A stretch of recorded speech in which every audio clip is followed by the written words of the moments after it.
All right. Hello. If anyone is actually watching, that would be very nice. We're gonna get right into it. Thanks for watching my stream. We're gonna start off strong, do some debate review. I have seen this debate before, but that's actually also why I feel it's worth going over.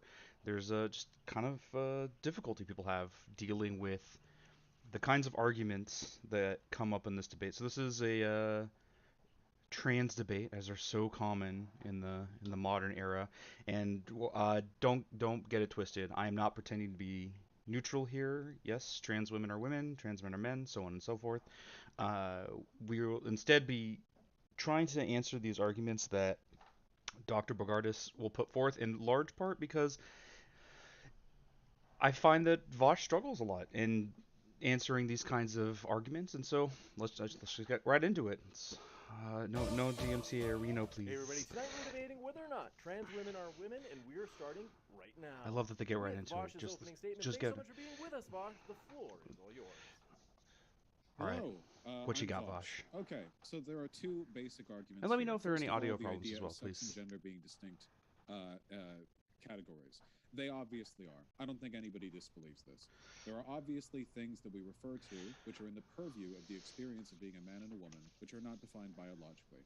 Whether it be light blue and pink being distinguished gendered colors, the clothing that we wear, the way we style our hair, these are things which are not derivative of our biology. They are derivative of social standards which change. You can look at other parts of the world. This is pretty good. Like obviously you have to set the groundwork. There's not gonna be a whole lot that I have to talk about. I'm mostly just pausing just so I'm not just staring at them talking. I mean, you can watch it on your own if you wanted. Instead, we're just gonna, the importance of this position, uh, not to be understated. Oh, the debate audio is a bit low. Okay, let's see if I can fix that. I'm Which are gonna different. try We it can look here at different and just to talk points in over it, see if time it's within all our right. own If this is country, good, and they are great. different. There's Otherwise, no I'll mess getting with it around more. that. It's not like biology. Um, but yeah, like I think one thing that's important to like bring up, and this will come up more, is just that why it's important that these two things are different. It, it's in part like a preemptive counter argument, and as such, it's kind of weird to start this way. Like I like the argument, but you shouldn't be giving your prime the first reason you give for your position probably shouldn't be like, hey, the thing you'll say against why it's wrong is incorrect. You should have more of a like positive position. I understand it requires some groundwork. Maybe there's not really a way around that, but I think something more positive is maybe the identification model being the only one that works as a starting point, and then moving on to like here's why other models don't work. Biology is changing rapidly year to year as the fashions do. If people don't like, the idea of gender and sex being separate, that we can simply say that when I refer to gender, I'm referring to some other separate category that is not sex but describes social differences that tend to be associated with sexual ones. And once you have that, nailed down, the following argument is one of utility. We construct definitions. We do it to serve our own purposes as humans. The only reason definitions exist is because they serve us. We are their. And this is exactly what I mean about just like a structural weakness in the presentation. He's not wrong by any means, but to follow up a counter argument with your framework, it just ends up being a little less impactful than starting with why do we make definitions? We do them because they provide utility, they have use. The identification self-identification model works, is useful, provides us the most utility. Other models don't, and then you could respond to the primary counter model. This is why I think while coming off as off the cuff is really good in a lot of types of debates. I think this is an instance where I mean maybe he doesn't know the type of debate he'll be getting into with Dr. Bogardus, but in a more formal debate with someone who's going to present a lot more structured arguments, it's better to have a good opening case. Maybe it doesn't have to come off as like you pre-wrote it and like you just have text to speech read it out for all the affect it has. But it is important to have a structure, know where you're getting to. He does seem to have an idea of like arguments he wants to make, but it's just not structured particularly well, I think. Or at the very least, rephrase, it could be structured better for this kind of debate. But of course, I have the benefit of hindsight, right? Like I know what kind of debate we're about to get into. Their masters. And if I believe, as is the case, by the way, of many medical and psychiatric institutions, if we believe that the definition of woman being one tied entirely to sexual differentiation is arbitrary, inconsistent, and harmful, and that there is a better, a more utility-serving definition one could use, say by self-identification, then that is the one that I will use. I have no interest whatsoever in abiding by some harmful, arbitrary standard out of a need to stick to tradition when there's a perfectly serviceable and better one that makes people more happy and hurts nobody lying right there. And that is why I say prescriptively that trans women are women, and descriptively they have been treated as women historically in our society in varying extents throughout history, depending on the culture and time period.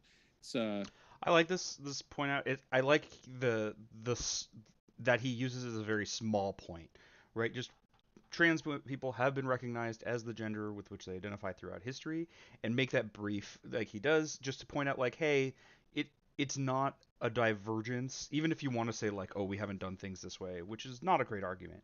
It's also not a divergence from how people have been treated in the past to say, yeah, you know what, like trans people are their identified gender. And just throwing it in briefly, I think is nice, and to also briefly include like why there are problems with the de facto counter model. Now, it's unfortunate because there's this weird situation where like, oh, maybe he won't use the sex equals gender model of gender, but they always do, so you kind of have to counter it. Whatever. I'm just gonna move on. complicated business, but we can get there. You got it. Thank you very much for that opening, Vaush. And if it's your first time here at Modern Day Debate, want to let you know, folks, we're a neutral platform hosting debates, panels, and discussions on virtually every topic. Yeah, see, that we hope you feel welcome, no opening, pretty good if you're arguing with someone who's going to, like if you're having just a conversation. But Dr. Bogardus is going to have like an opening with slides and like whatever. It just comes off as less thought out, even though it's really not. Dr. Thomas Bogardus is it's just a matter of like presentation. Certain strategies are more or less effective in certain situations, and I feel this strategy could have been improved. You can find his publications on his website by googling his name, and both guests are linked in the description right now. That said, like, if you look at some of this live chat, right, like this guy going, two genders is not complicated. The brief opening, very good for people like this, but we're going to see the opposite. We're going to see a very complex argument. Okay, so if you're unable to see this for some reason, you should know that the slides are available at tinyurl.com/moderndaydebate.June, the month of June, and there's no spaces or capitals in there. Okay, I'm just going to start my timer right now. So the topic of our conversation today is this sentence, trans women are women, whether trans women are women. And what I want to try to... Just a brief aside, I'll get my virtue signal out of the way. I agree with some of the criticisms about this question being the focal point for trans discussion. Trans men matter and exist, and non-binary people matter and exist. To focus things on trans women, it's not intentional, but it does skew towards only one part of the discussion, and you know, erasure is a thing that matters to me, and I don't love the erasure of non-binary and trans men. You know, just throw that in there. But this is the discussion we're having. Whatever, we'll just move on. Do is explain why this is such a persistent philosophical question. I started thinking about this about 6 or 7 years ago, and so I'm going to share some of the things I've learned in that time. And try to convey to you the landscape of the debate as I see it, in a way that I hope will be useful and interesting no matter what your views are on this topic. And to try to explain why it's a persistent philosophical question, specifically what I'm going to do is try to show how on 6 common interpretations of this sentence, trans women are women, including 5 that Vaush has explored and endorsed, the sentence turns out not to be true. Structured argument that I'm talking about, just a quick, I think, obvious clarification. I think it's pretty obvious to everyone that when people say first trans women are emotion. women, what they mean is all trans women are women, not just some. Okay, this was my first big red flag when I first watched this. This might seem well, I'll let him finish the sentence and then we'll see. So I think that's the question under consideration, whether all trans women are women. Now, to see whether that's true or false, to evaluate whether that's true or false, I think we would have to get clear on what it means to be a woman. We'd have to think about the meaning of that word. I thought he elaborated here. He'll do it later. So this seems like a very normal thing to do, and this feels to a lot of people who are not used to philosophical arguments to be like, oh wow, he's so smart to like include this detail that like we would often leave out. However, there is actually a problem here that's I feel a little pernicious if unintended. So when you're asked when you modify and say like, okay, we're saying all trans women are women. Well, you kind of have two choices from that point, right? Of how you're going to address this issue. Either you say like, well, the point here is that if some trans women are not women, then we can say then we can reject this claim. And if you want to do that, then maybe the first approach you could have is to say, well, here's a bunch of trans women I don't think are women, and just like have a cavalcade of like, here's this example or that example, and isn't this person not a woman? But obviously that would be really shitty to do, and it wouldn't be a really good argument so much as just trying to shame people. So obviously he's not going to do that. Instead, he's going to make the argument that we expect someone to make, being presented with the topic as given by the moderator, which is trans women are women, which is to discuss it categorically. Categorically, trans women are or are not women, and he'll say are not. And so you have to ask like, okay, but then like, why did he include this caveat? And he doesn't just say it here; he brings it up over and over and over. And I think what this does is it prompts the audience to start coming up with the counterexamples in their own head, which obviously Vaush can't argue against. He can't get into your head, find the trans woman you're thinking of, and in your mind are considering not a woman, and say like, okay, well, no, that doesn't make any sense.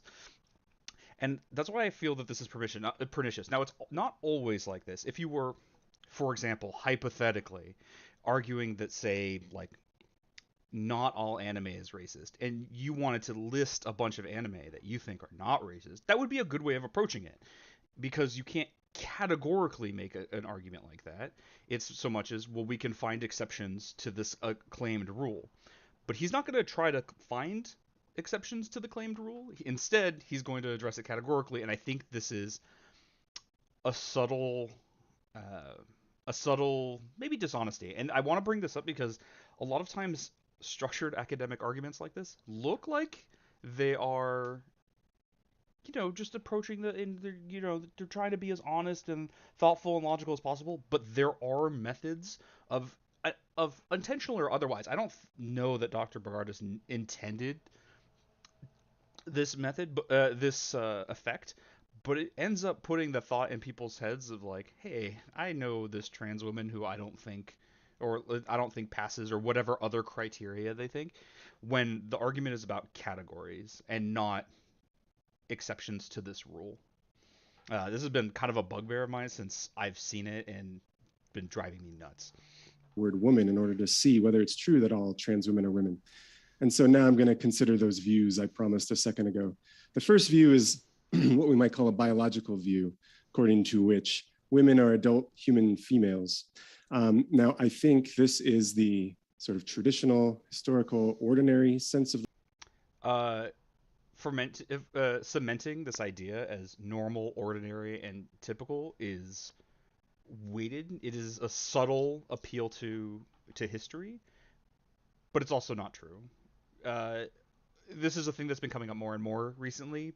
But when you encounter someone, and I think Vaush will talk about this, I don't remember, but when you encounter someone, you have no idea biologically what their sex is. Just no clue. Like, you can make estimates. You can estimate. You can say like, well, okay, most people I see with these characteristics tend to be men or women or what have you, but you don't know. I mean, most people don't know their own sex, especially when what we mean by sex gets more and more confused with time. I shouldn't say confused, but what do we mean by sex? Do we mean like the genitals you were born with? No, there's a lot of problems with that. So people have backed off of that. They've gone to chromosomes, but don't nobody know their chromosomes. Very, very few people know their own, let alone someone else's. Do you mean like can create eggs or whatever? No, there are lots of problems like this. This view fundamentally does not work, but he is trying to paint it as the default ordinary normal view that works and you don't have to question. And I think what's important in arguments like this and a lot of others that I'm sure I'll get to through the course of this channel is that there is an assumed default position that actually needs to be argued for just as much. I don't remember if he tries to support using the biological view or just assumes that that should be the default. So we'll see. The word, this is what the word ordinarily means. There are a few reasons to think that. We can talk about these in the discussion period if you'd like.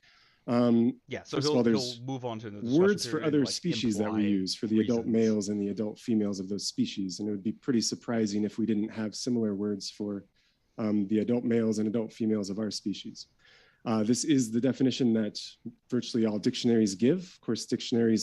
See, and here's a series of really flawed arguments that if he thought about for just a moment, I think he would understand. I think he's actually about to say that dictionaries aren't, arbiters, because, the dictionary isn't some divinely inspired, handed down word of definitions. It is what we've decided, or what someone wrote down is what the definition should be, trying to approximate how it's used. Words for other species, like maybe, but we also don't have the sex gender divide in other species that we're aware of. So this this doesn't really work so much as to say maybe we need a word for adult human female, but also the word woman doesn't exclusively refer to adult human females. Vaush has mentioned this, and a bunch of other people saying, like, if you look at Galadriel from Lord of the Rings or whatever, that's an elf, but we still say she's a woman. And then trans inclusive philosophers agree that is an additional appeal to her. Like, some people who aren't on my side are okay with this definition. Okay, that doesn't mean it's right. Sometimes people who are pro-trans can be wrong about a thing. So we'll see how much he defends this position aren't or supports infallible. They make mistakes, but the fact that this is what dictionaries say is some evidence that this is the way the word is ordinarily used. But most importantly, I think the strongest bit of evidence is that, as far as I can tell, virtually all trans-inclusive philosophers agree that this is the ordinary use of the word. Well, they might agree that it's that doesn't mean they recommend it, but they acknowledge and concede that this is what people ordinarily mean. And that is I'm not sure whether Vaush agrees. He said some things that sound like he might disagree. Just a few days ago, he said, there's so much arbitrarity with how these terms get posed. I don't think that a biologically prescriptivist attitude towards gender is the historically correct way. So possibly Vaush disagrees with this. But as I said, a lot of trans-inclusive philosophers agree that he's right here, that there's that the biological prescriptivist attitude is historically incorrect. That is accurate, because most people don't know their sex. You estimate your sex, or you are assigned your gender at birth, and that is the only consistent metric that people have used, is what gender were you assigned at birth. But that feels very arbitrary to people who would argue against the legitimacy of trans identity, and so they never mention it. I've never heard anyone actually mention that this is the primary method of determination. Most of the time, it's just passing. It's what people at a glance estimate your gender to be, and that can be completely irrespective of biology, identification. Good example, actually, drag queens. If there was a drag queen who was maybe in a less showy outfit, so it's less obvious that it's a performance, but like it just dressed in drag, you might not know and might say, "Oh, that's a woman," and they might identify as a man and just be presenting as a woman. None of this really works. It's just about what at a glance we see the gender signifiers are, and that's tends to be how people are identified. And you might argue like, okay, but like take the drag off and we'd say you're a man. I mean, maybe, but this is where we have to like we go back to the previous problems with the biological model, right? Is the way the word is used in dominant mainstream contexts. So here's some quotations. I'll let you read those on your own. But Robin Dembrov, Mari Mikola, Sally Haslinger, Jennifer Saul, these are all philosophers working very much from a trans-inclusive direction. Does not matter. Simone de Beauvoir people seems to use the word in this ordinary biological way. That's it. Well. Like, let's actually look at the quotes. Let's see how much they stand up, because it's also possible that they are agreeing to an argument that he's agreeing that it is the ordinary view, but not necessarily that it is the most useful view. And remember that it's ordinary or that it's typical doesn't make it correct. Is this assumed default of normal that this is the way it has been used and therefore it is correct, which it doesn't necessarily have to be. All right, even while trans man belongs to trans-inclusive kind man, he does not fall within the trans-exclusive kind man. This latter is one typically put. I think we're missing too much context. I actually can't pick through what it's trying to say. Well, those in trans men are not men. Oh, okay, so you're saying that most people would reject trans identity. Okay, but that doesn't. Well, I guess that does prove what he's saying. This is the ordinary view, but not that it's correct. Yeah, ordinarily seem to think that this is the case. I assume there is a however coming further in this in this discussion. Sure. So people acknowledging that this is how it's been used is not the same as it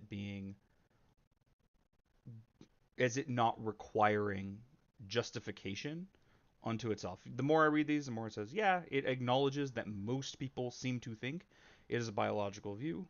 They're still not. People still don't know the biology, but they seem to think that there is an association between sex and gender, which there seems to be in a correlative way. We'll just move on. Again, that's not to mean they recommend this definition. A lot of these philosophers think he goes on to say that this is a problem and we need to change it. Because when you think about the question whether all trans women are women, if being a woman requires being biologically female, then these philosophers think it's going to turn out that not all trans women are women. In fact, none are. And they consider that to be a problem. Here's a quotation from Katherine Jenkins saying as much, saying that if you fail to respect the gender identifications of trans people, that's a serious harm. And I think Vaush would agree that that is a problem. Back in 2021, he said, if someone makes an argument that a person isn't a woman when they claim to be a woman, I would say that's transphobic. And yeah. And then here's another quotation saying something similar. I'll let you read. Okay, so as I say, a lot of philosophers wish to move away from this view of what it means to be a woman.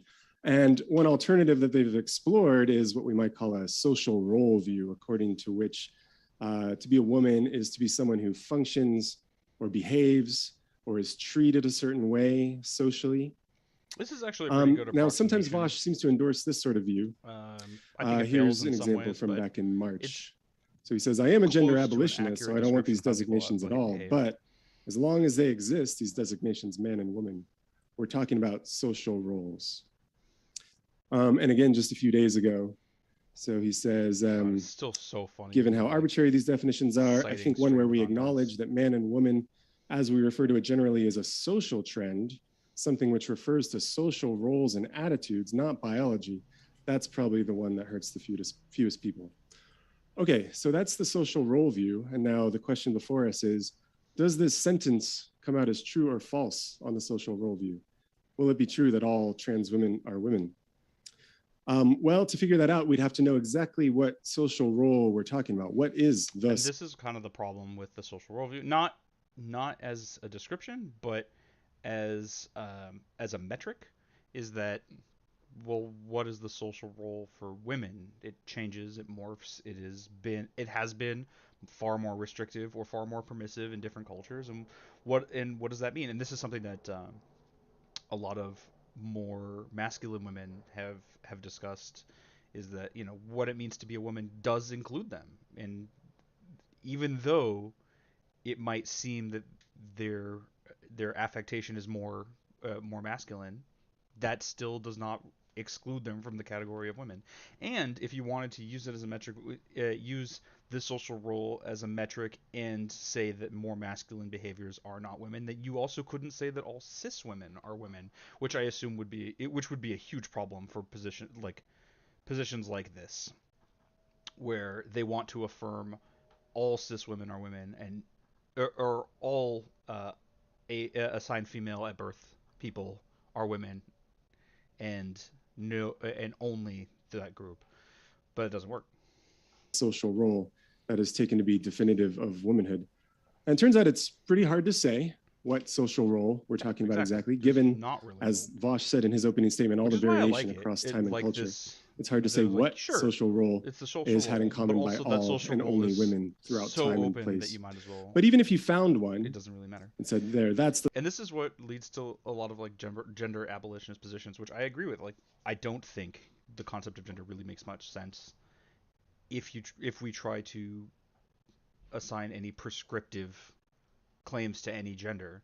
And so as long as they exist, well, okay, then as long as they exist, what hurts the fewest people is acknowledgement of people's identities, and that is the only thing that functions and is accurate to what people's gender tends to be, is that self-identification will determine what a person's gender is, whereas these other methods have conflicts.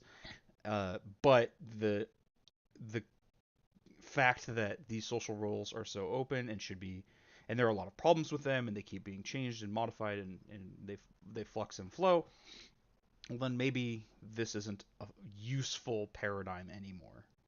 The social role that's definitive of being a woman.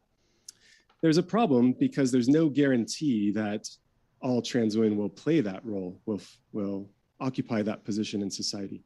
Katherine Jenkins, again, a trans-inclusive philosopher. I noticed that he doesn't mention that also not all cis women will function in this role.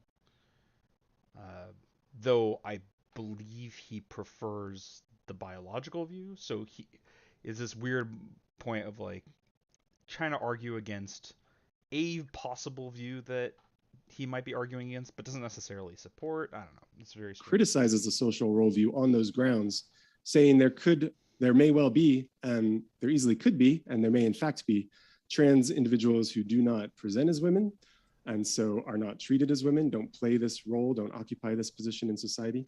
Or there could be trans individuals who do present as women, but aren't read as women, or aren't taken seriously, or aren't treated as women, in which case they won't occupy the right position in society in order to count as a woman on this social role view.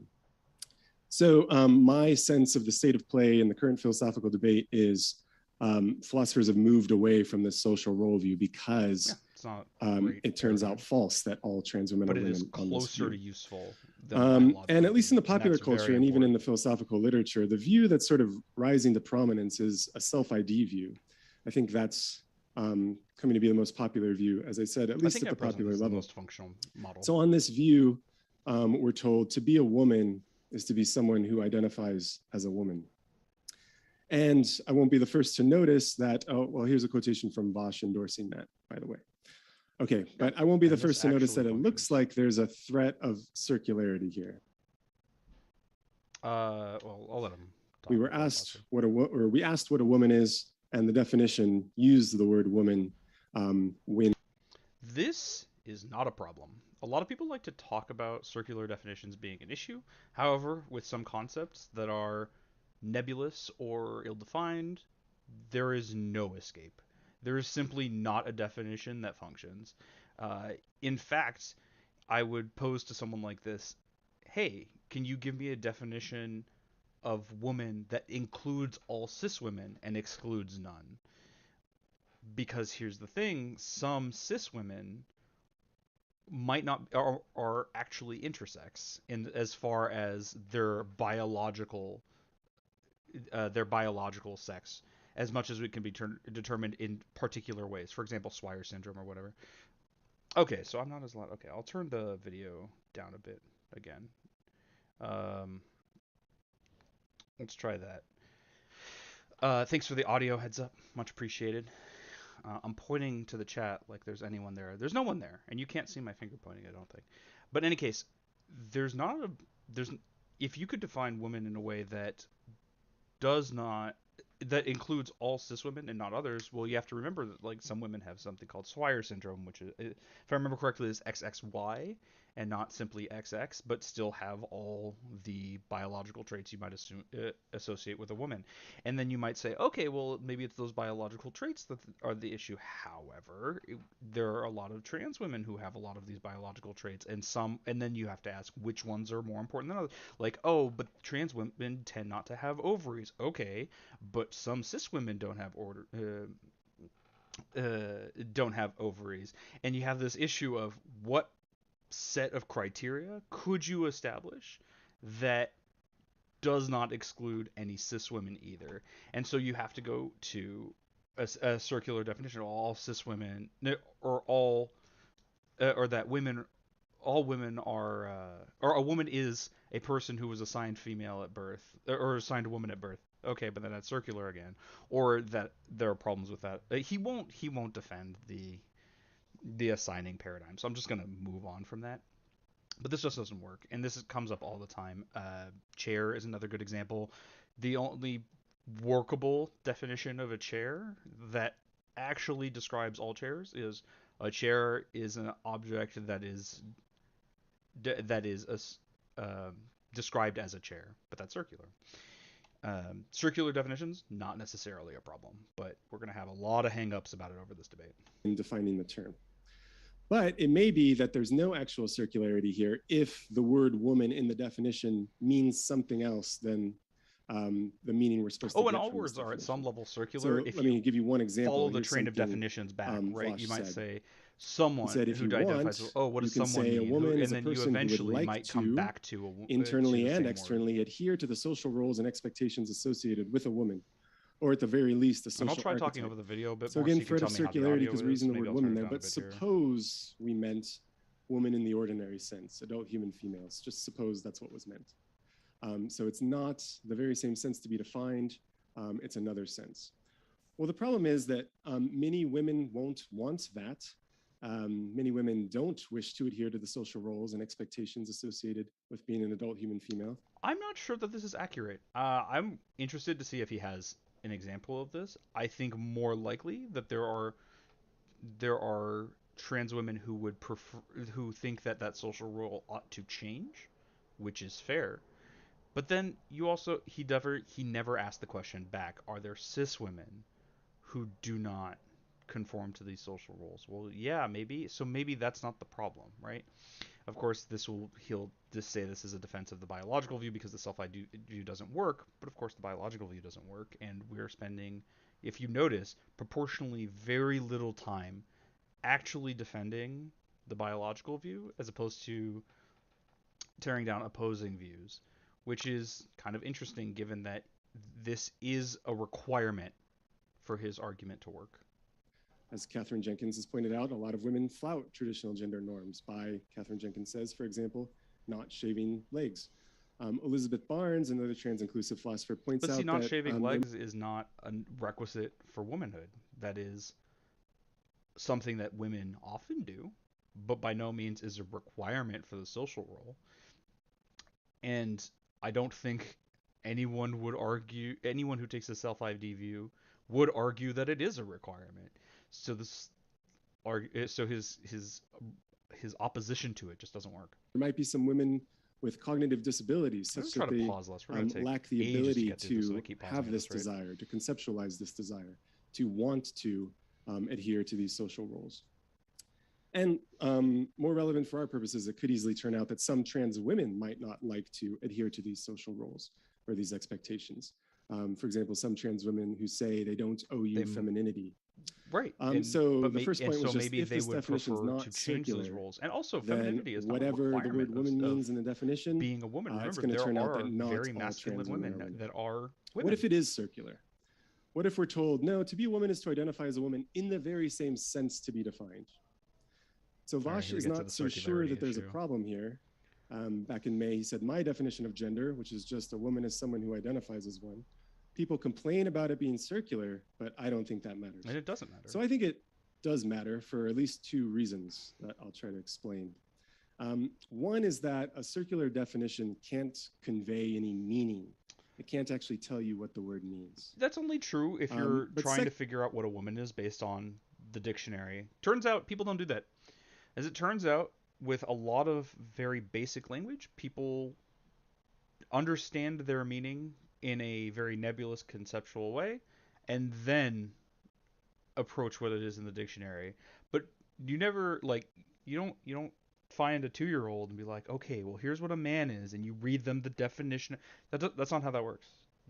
That's not how anyone uses these definitions. And so this issue is only a problem if you assume that people are learning what words are in that way. The meaning already exists. The definition doesn't exist to convey the meaning so much as to capture what it is that people mean by it. Additionally, it can convey meaning because you go, oh, it's someone who identifies as a woman. Now I'll find people who identify as a woman, and I know what women are. Meaning conveyed. We have done it. Congratulations. Secondly, even if the word has a meaning, it didn't get it from this definition, but suppose it has a meaning, the statement that to be a woman is to identify as a woman has to be false. It's necessarily false. So I'll explain these two in turn. So one problem is that circular definitions can't convey meaning. Here's one way to see that.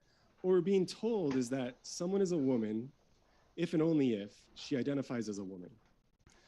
But now suppose we ask, well, what does it mean? What does woman mean there in the definition? What are you identifying as but when you identify as a woman? So he's going to do the thing everyone does. On this alternative, we're being told circular definitions. Everybody knows so what you're this is. You don't have to explain it. But also, someone who identifies as a woman. That's what you're people aren't because that's what a woman is. Computer programs. But we don't enter into infinite loops.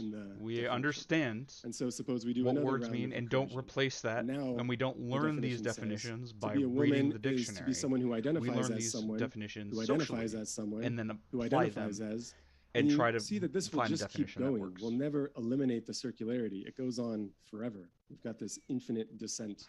And there's this irredeemable void there in the definition, which means that the definition never expresses any proposition. It never actually tells you what the word means. It just keeps promising you a meaning if you just do one more recursion, but you never get there. So that's one way to see why circular definitions are deficient. Here's another way, it's sort of a little sillier, but suppose I tell you that people collect baseball cards and pogs. I don't really know what a pog is. I collect blargs. And suppose you wonder what a blarg is. Yeah, and that I would be a define problem it for you in a circular way. Blarg. I say, look, a blarg is just anything that has this really in this cool case, feature. blarg would have to be something that so clearly that's a people have circular a definition. familiar understanding of.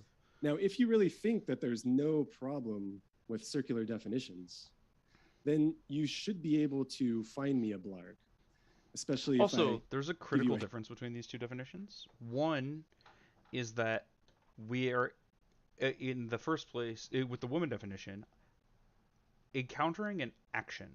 A woman is someone who does something, who does this thing. But in this case, we're saying it has a feature. It has its own self-concept. But we can identify women if we were somehow blanked from our mind the concept of what a woman is.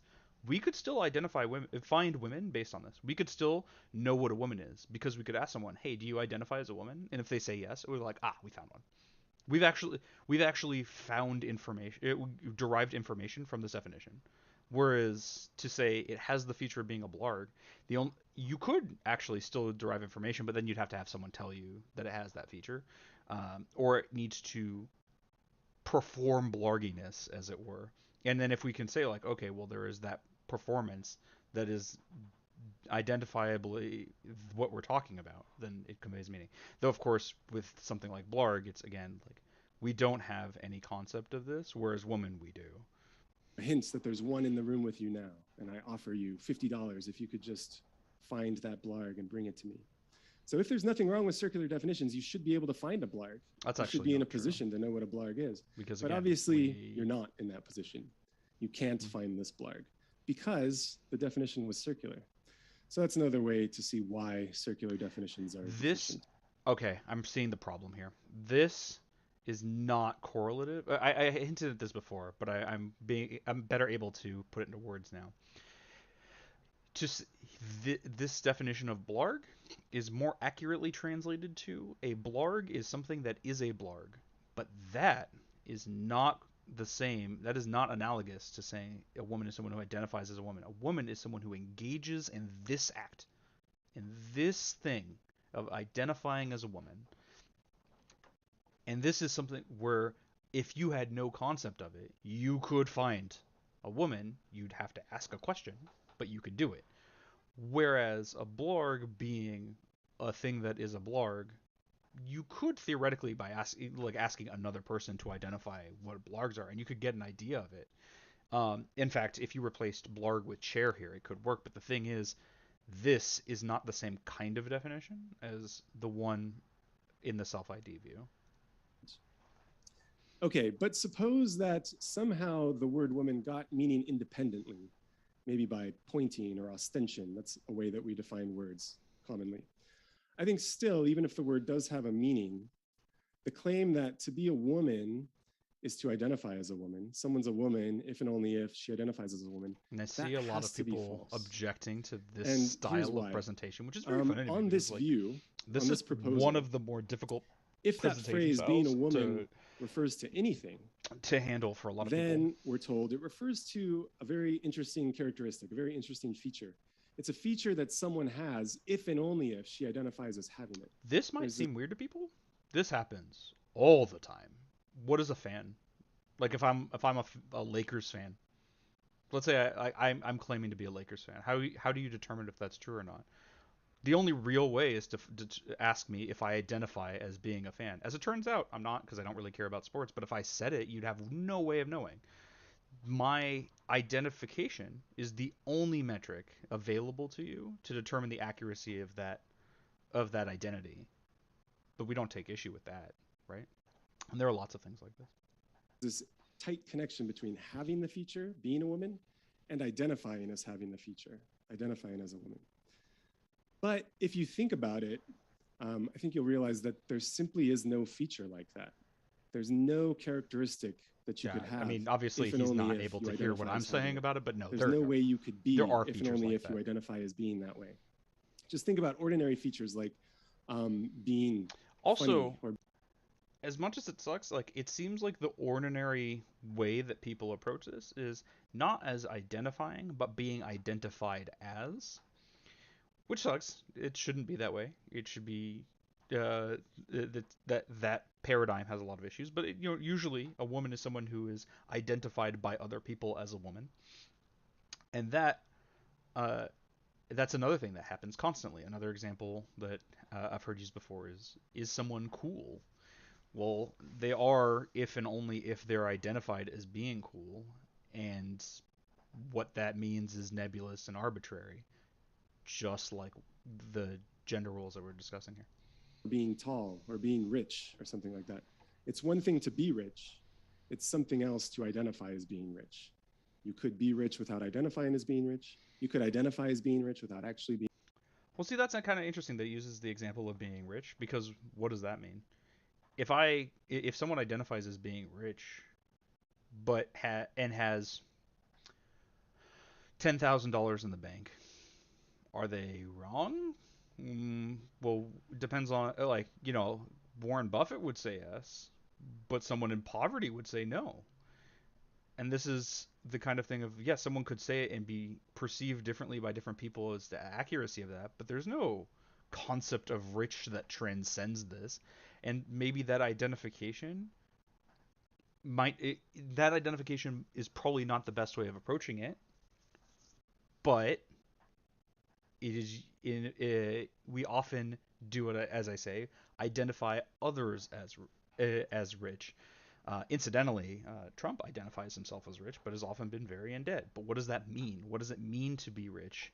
Well, other than being rich as having a lot of money, but what does a lot of money mean? And all of these definitions that we think are so easy are very nebulous, and to demand this level of specificity just doesn't work. Being rich, and so on. And this just holds generally for every feature, any property you choose, any feature you choose. And so what that means, what 1 and 2 entail here is, on this view, the phrase being a woman doesn't refer to anything because there's no feature that answers to this. Well, that's not true at all. There's right? no such thing. It refers to and so, people who a kind of engage in the surprising action of result identifying is, as on women. this view, it looks like there are no women, People who do this and thing. there are no trans women, therefore. And by the way, for our purposes, I don't think I don't disagree with what he just said, and I don't think Vaush would either. There, in some sense, in like a metaphysical sense, I agree that there are no women, right? That's what it kind of means to be a gender abolitionist. That this concept is one that has been invented and does not have utility, and does not exist outside of the constructs that we establish. No, I mean that's not necessarily that it doesn't exist. It's kind of the same way that money, right? Like money exists but isn't real. In that it doesn't have value outside of what we assign to it. There's no disagreement with that. But as long as that concept does exist, the self-ID view is the view that harms the fewest people and therefore has the most utility and therefore should be the one that is used. Follows is it's false that all trans women are women, or at least it's not true. In fact, it looks like none are, because there are no women at all.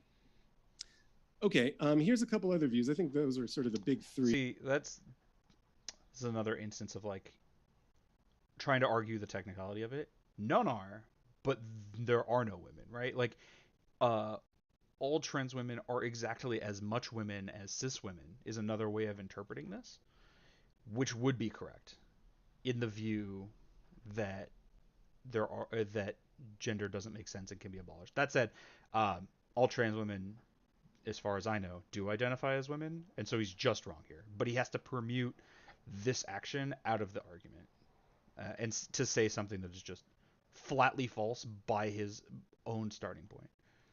But here are some other views that have been discussed by Vaush. One is gender abolition. On this view, ideally, there are no genders. So ideally, women don't exist. Yes, correct. Here's Vaush expressing that sort of view. I think gender is a destructive concept, he says, so eventually I want it gone. Sally Haslinger, trans-inclusive philosopher at MIT, says something similar. She adopted a social role view. She thought to be a woman is to be oppressed. So she says a main part of the project of feminism is to eliminate women, which sounds kind of surprising. But that was her view. It's inflammatory. So I think we can at least agree that on this view, it's really if you ask how things should be ideally, they would say ideally, there are no women at all. Both yes and no, by the way. This is actually, so I don't like this conflation. It's ideally both yes and no, and I like it, and I would like, I know he won't do this, and it's only something that I've recently come to thinking about, but to reframe this question are trans women as much women as cis women? To which the answer is yes. And in only in the biological view would that be false. But that view does not work. So that's a kind of surprising implication of that view. Here's another one, which I think Vaush might want to defend today. He says in his opening statements that what he's doing here also, and this is something I think Vaush is just not equipped. Maybe not equipped. Maybe equipped isn't the right word, but I think Vaush is just not like used to handling.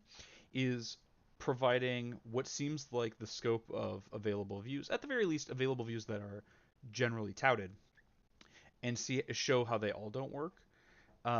To basically make him pick which thing doesn't work. Now, of course, I think the correct thing to do is to reformat this question and demolish the biological view. Because if the biological view does not work, then it doesn't matter. It doesn't matter which of these views we hold. It's just about which Actually, no. I disagree. Actually, I'm thinking about it. I disagree with that stance. No, I mean you have to take apart the biological view, but then identify the like you can identify the problems here, and all of this like thoroughness gives the sense that he's thought this through. But each of these has huge issues. So that's another view that I've heard expressed in his videos. On this view, when you say trans women are women, what you're actually doing is giving a kind of command or prescription. You're saying you should speak and act as though trans women are women. This, by the way, is not a separate view. This is speak and act as though trans women are women is literally true. This functions. And if you ask why, as alongside Vaush said in his several of these opening other statement, views. it's justified by utility, by good consequences. All of by these benefits. are justified by utility. So here's a statement of Vaush sort of expressing that. So he says, what people mean when they say they're women is, woman is a social category I'd like to be a part of. I want to think of myself as part of it and be thought of as part of it. Tali Mae Betcher, a trans philosopher, says something similar. In trans, inclusive, and queer communities, gender presentation indicates how you want to be treated. Gender tends to be. So if you think that we should treat people how maybe they not how treated, they want to be treated, then when but you how say they trans expect women to are be women, treated. what you might be communicating is we should treat people how they want to be treated. We should treat trans women how they want to be treated. And to argue okay, and again, it's otherwise is justified by absurd. utility. So I I'll have just to point wonder, out with respect. does he disagree that we should treat trans women as women? Because he's like he would have to argue that it has failing utility, or that utility is irrelevant to some sort of biological like, nah, these are the genitals you got, so like, sorry, sucks to suck. But that's, I don't think academic styled arguments like this tend not to want to be harsh that way. To the prescriptive claim, whether this is something we should do, something that doesn't seem to enter into everybody's moral calculations is whether or not what we're saying is true. About 60 seconds left. 60 seconds left. Okay. And given what I've said so far, it looks like first of all, it is true, but like it also wouldn't matter. Is literally not true. And so we can at least agree on that. Actually. If we asked this prescriptivist view, strictly speaking, literally, are all trans women women? I think, given what we've said, the view has to say no. Okay, let's see if I can fit this in. I ran out of space on my slide, but sometimes Vaush seems to be a nihilist or an anti-realist about gender. Sometimes he says gender concepts are arbitrary social designations, and in reality, there are no men, no women, etc. Here's a quotation from Vaush back in 2019 saying, all categories are socially constructed. They don't exist in nature. We built them.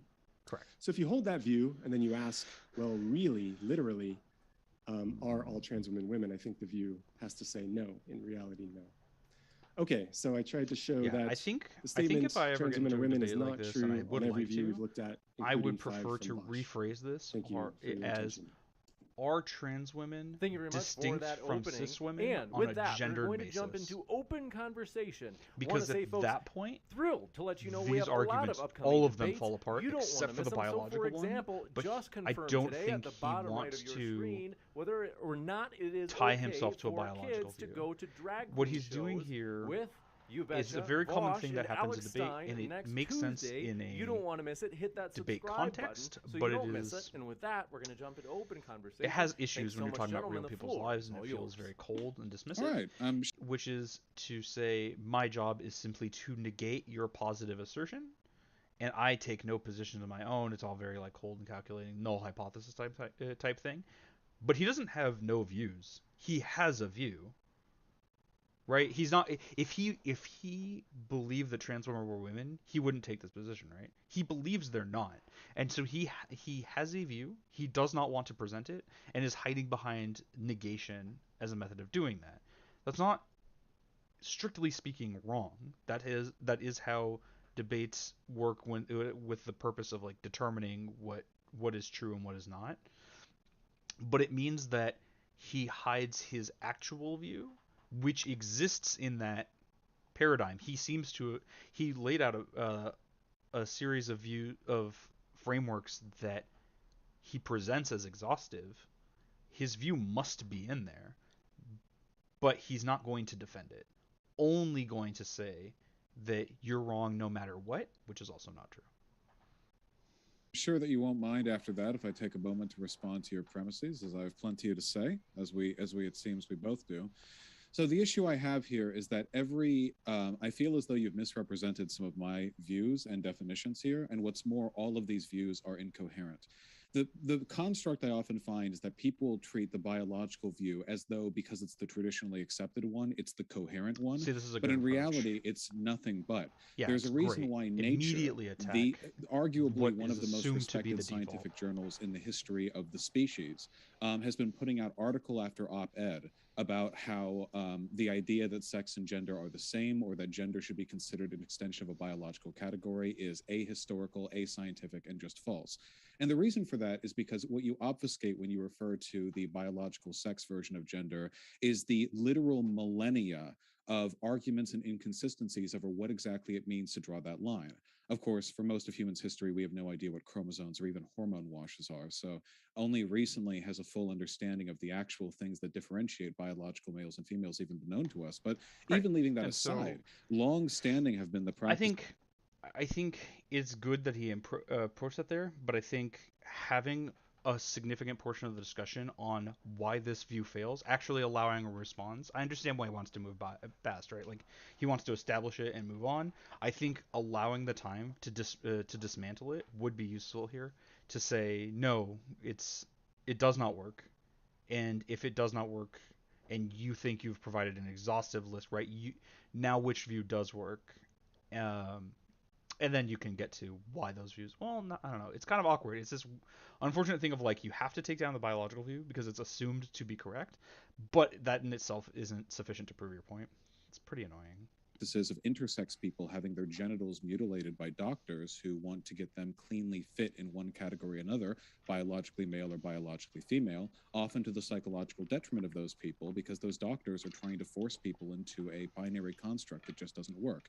And the existence of intersex people at all simply destroys the concept of a sex-based gender, because a binary is just that, a binary. You can't have a system that you claim is coherent when it's like, well, 99% of people fit to it. Well, 99% of people leaves one out of the things that millions. needs to And what are happen those for millions then? Aberrant the pro-trans side is we counterexamples? need to figure No, the out system never functioned, the and it never made that positive much sense, and argument it never and not survived simply the scrutiny, by the rejection way. of It's the not as though negative argument. medieval French peasants were undergoing significant. Because like he's right, the biological view doesn't work, and tearing it down is a necessary part of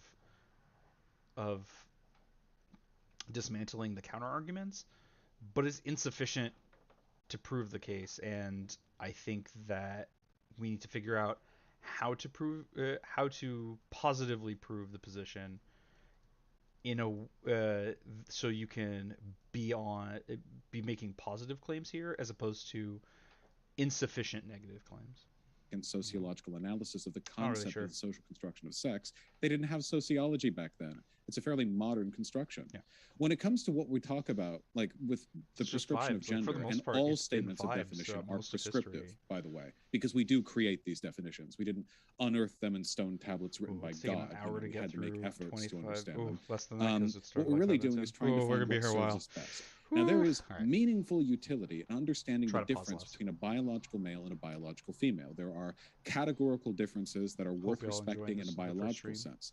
But that doesn't encompass the wide variety of social differences between most men and most women that are largely socially ascribed. So when you have this dissonance here, where so much of what it means to be a man isn't actually what it means to be biologically male in both the modern world and throughout history in many cultures, there are differences between those two things. We have an issue. What is a consistent, rigorous, 100% of the time effective, applicable mode of gender? What works? The answer is nothing. It simply doesn't. It's a stupid concept, and we really shouldn't be respecting it much as a social construct at all. Yep. As long as people do respect it, we should go by the definitions that hurt people the least. That is, Perfect. after all, why we build our definitions, to serve Yeah, I human love utility. that approach. And to then. that Nothing effect, works, but as long you as call we're it the using it, self-ID view, this the is prescriptive the view I only don't thing think is that inconsistent, but I stand by this. approaches What we mean when we say woman, functionality. a woman, is a person who chooses to adhere to a broad, constructed collection of values, aesthetics, forms, roles, and perspectives that we consider to be a part of what it means to be a woman. There is no consistency here, and you'll never find it, no more than you could find consistency in the definition of what it means to be cool. You know, find me a fine line on that. Point in the room where the cool, the cool protons are, or the cool radiation. It's not present, and you'll never find it. And for what it's worth, even if you could hypothetically find some the cool particle, as it were, it wouldn't matter. That's not how we determine it. Even if there was some like, if you could find, actually, as it turns out, there are Fonzie particles, and the Fonz just had so many of them. That's why they named the particle after him. Why would that matter? It doesn't at all. If you encounter someone, it's not like you're taking a Fonzometer to them and waving it in front of like, here, it's off the charts here in the midichlorians. No, it's a matter of vibes about what you are viewed and assigned as being. But still, we have very strong ideas about what it means to be cool, and we argue. But and disagreements on this happen all the time, right? Like some people are considered cool to some and not others, right? And this is how we get some people, are disagreeing about these other positions, like what should qualify, what should not, what's the level of like passing or not or whatever. But none of that should matter. What works and what hurts the fewest people is a person is the gender with which they identify, and that works. The arguments are for a purpose, because finding out who's cool, what's really cool, is socially useful, as is whatever definition we arrive at, which hurts the smallest number of people concerning gender. And that is why I believe trans women are women, because all definitional statements are necessarily prescriptive. And as long as we are dealing with a system that is fundamentally constructedly absurd, we should at least refer to it in ways that harm people in the to the least possible extent. An important observation. Okay. So you started that by saying you were going to respond to my premises, but I'm struggling to see how any of this responded to any premise of any argument. Yeah, and this is where he's conversationally approaching it and not rigorously. So this is actually kind of a failure of the format for the kind of debate that Dr. Bogardus is attempting to participate in. In a formalized debate that has more like speech times, then yes, you would go through the premises one by one and argue against all of them. But that would be exceptionally weird to do in the discussion section of like, hold on, let me give me like 10 minutes and I'll discuss each of your points, like that I wrote them all down, which is what you should do in like a competitive debate setting. But that's not where we are. Instead, he has to choose what's most important to focus on. He did, and now we'll discuss it. But it looks like a lot is being left on the table. And there's another instance where the presentation appears to be academic and rigorous and honest, but there are subtle dishonesties lurking everywhere, even if they're unintended. And I don't think, I want to reiterate, I don't think Dr. Bogardus necessarily intended it. I think he's used to this kind of debate and doesn't really think much about it. But obviously, Vaush isn't going to be able to discuss literally everything he mentioned. I will be right back. I'm getting a phone call. Give me a moment.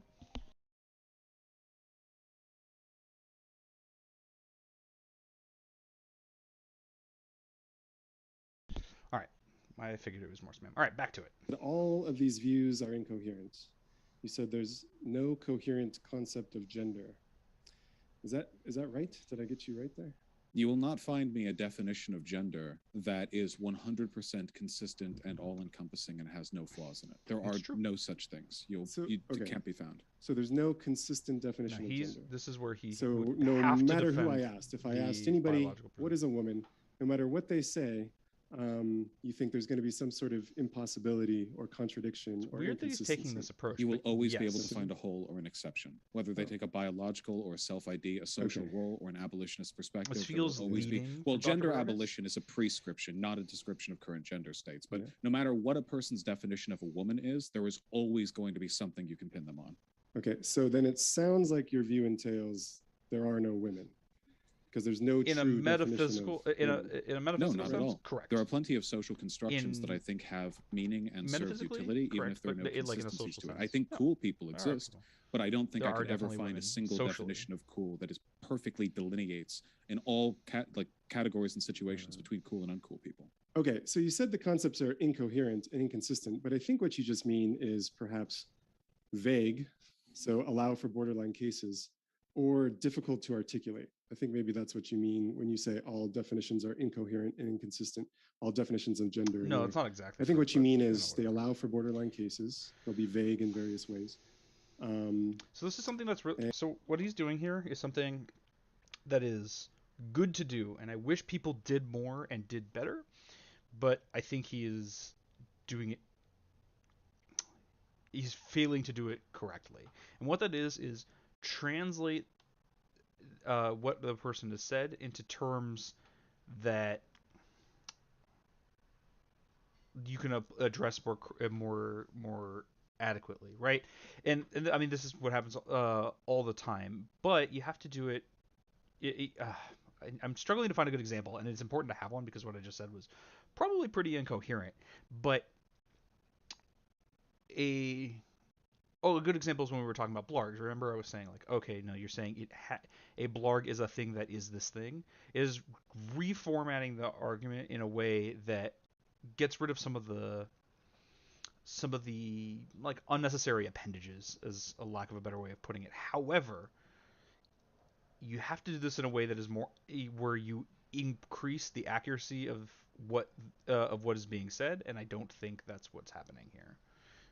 I don't think that Vaush is saying is that they're just vague or have edge cases. What he's saying is that none of them are holistic in the way that Dr. Bogardus is requiring them to be in this very rigorous way. And what was the second thing I said? Vague in various ways.